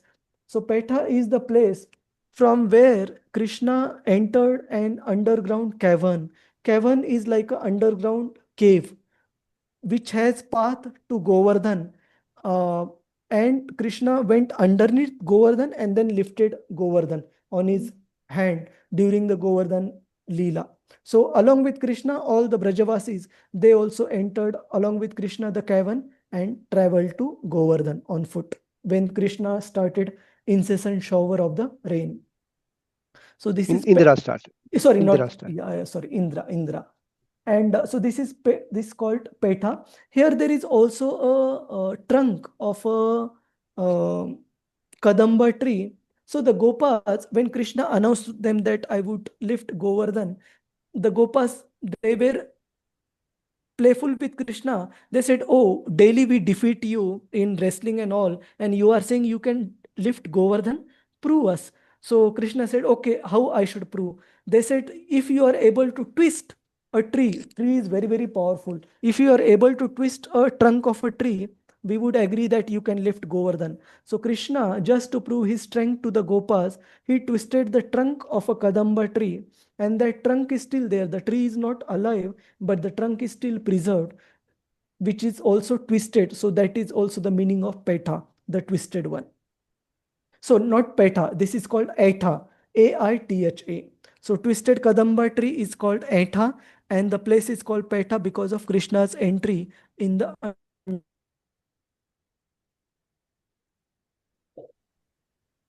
cavern. We also, which is manifested by by Devata Chandra being ecstatic in seeing one of his descendant, Lord Krishna, because Lord Krishna advented in the moon dynasty, Chandra Vamsha. Yes. So Chandra manifested this Chandra Sarovar in his ecstasy, seeing Rasa Leela. And around this Chandra Sarovar are the verses inscribed, verses that are composed by Shuradas. And Shuradas Samadhi is Samadhi is there near Chandra Sarovar. That place also we visited. We visited a place called Barsana. Again, the direction I am not too sure whether it is south, north, east, west. Barsana, which is the place of Srimati Radharani, where, so similar to Krishna, Krishna was taken from Mathura to Gokul. From Gokul, Nanda Maharaj moved to Chatikara, and from Chatikara, he further moved to Vrindavan, uh, at Ramanareti, where Krishna and Balaram had so many pastimes. So like that, in his 10 years and 8 months of time in Vraja, Krishna was moved to several places because of demons attacking and all. So similarly, Srimati Radharani, she was born in a place called Raval, and from there, Vrashabhanu Maharaj, father of Srimati Radharani, he moved to Barsana. So Barsana is most famous as the place of Srimati Radharani, and there is a very, very famous temple of Srimati Radharani called Mana Mandir, which is, the deities are Srimati Ladli Lal. So Ladli is a beloved daughter, which is Radharani, and Ladli Lal is that personality who is very dear to Srimati Radharani, that is Lord Krishna. So Mana Mandir we went. We need to climb a hill to go to the temple and have beautiful darshan of Sri Radha Krishna. So this was the brief of Amazing. Govardhan Amazing, Yatra. Prabhuji. Amazing. Hare Krishna. Mesmerizing. Thank you, Prabhuji. And to be honest, what I described, I am being very honest. This is just 10% of the overall places of pastimes. We couldn't visit all in the limited time, but whatever we could visit, it was ecstatic. We liked it. Yeah. Hare Krishna. Hare Krishna. We experienced with the Krishna Prabhuji. monkey Leela Prabhuji. We went round along with you, Prabhuji. Hare Krishna. Thank you so much, Prabhuji. No, Thank you. information is so exhaustive, Prabhuji. How could you, I mean, how could you, like Rupa Goswami getting Vaishnava literature, how did you get all this information, Prabhuji? Through whatever I have heard little bit, Mataji, as part of the class. Very extensive. Really very nice Prabhuji. Very nice, Prabhuji. So thank you all very much. We Hope. should have come with you, Prabhuji, which is See, impossible. I'll tell you one thing. This is a very important. I'll tell you one thing, that in Krishna consciousness, there can be no physical limitation to perform devotional service. In Nectar of Devotion, we have the example of that Brahmana from Pratishtanpur. All of you remember, Prabhuji's Mataji's, that example of the Brahmana from Yeah, Pratishthan. yeah. So But yeah, when he had this burning of the finger, isn't it? right, Is that? right. Yes. So that Brahmana, he had the desire to offer a sweet rice to Lord Krishna, but the problem was he was a poverty-stricken Brahmana, did not have all the ingredients. So what he did, he had heard in a class that we can offer service to Krishna even in our mind.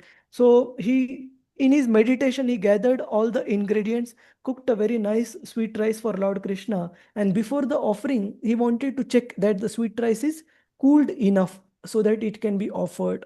And when he put his finger to check, the sweet rice was still very hot and his finger got burnt. And when his finger got burnt, his meditation broke, and when he opened his eyes, his fingertip was already red and burnt. And when Lord Vishnu saw this entire thing sitting in Vaikuntha Loka, he was sitting with Lakshmiji, he started laughing, and Lakshmiji asked, "What happened? Why are you laughing?"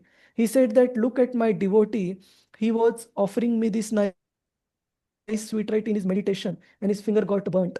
And he said this devotee would come back to me in this very lifetime." So point is, this anticipation of rendering service to Krishna is what matters. It doesn't matter whether we are able to physically go. Somebody who has got that intense anticipation, he might get equal or even more benefit than the person who has visited physically, provided that intensity of anticipation is there. Okay, Prabhuji. So don't feel that because of any ABC limitation, we are not able to go. Having that desire to go is a great thing. So cherish that desire. Okay, Prabhuji's Mataji. Once attained, the desire becomes a dream, Prabhuji. Yes. And then, Yes, Prabhuji. Hare Krishna Prabhuji, one more thing. While Yes. doing this parikrama Govardhan that time, Mhm. can you see many hospitals there? See, there are hospitals. Yes, Prabhuji, there are 6 hospitals are there, Prabhuji. Why it is there? Any idea? See, there are few hospitals which have been opened by devotees for the service of the Brajavasis. For example, Bhakti Vedanta Hospital, which has got a branch in Vrindavan, which has got a branch in Barsana and all. There, Kulai Hospital, they give free cataract treatment to the Vrajavasis, where 9,000 plus Vrajavasis are treated every year with free cataract surgery.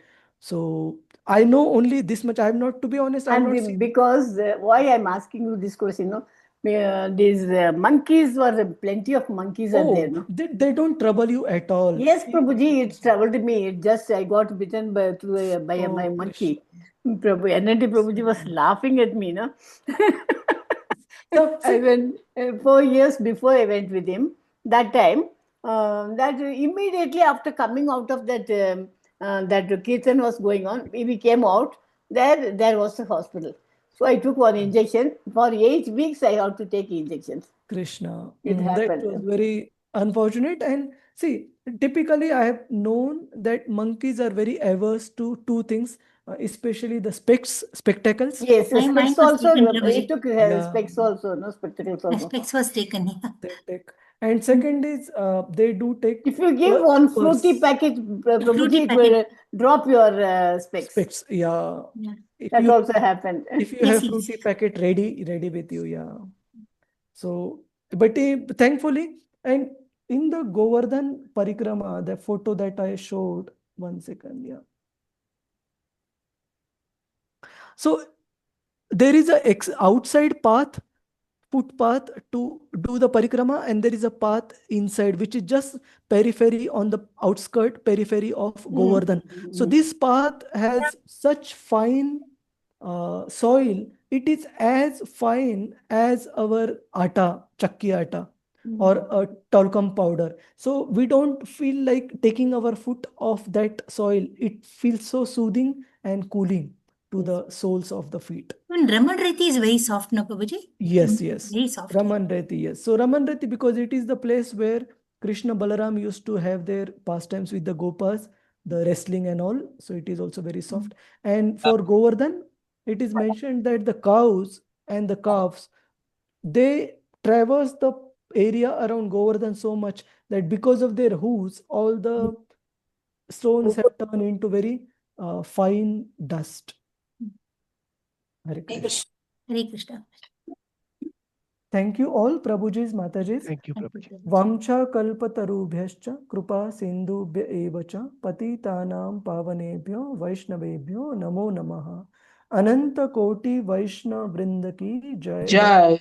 Gaur ki jai. Srila Prabhupada ki jai. Yes. Hare Hare Krishna. Krishna. Hare Krishna, Thank you Dandavas. very Hare Krishna, Prabhuji. Pranams, Hare Prabhuji. Krishna, Dandavas, Prabhujis, Matajis.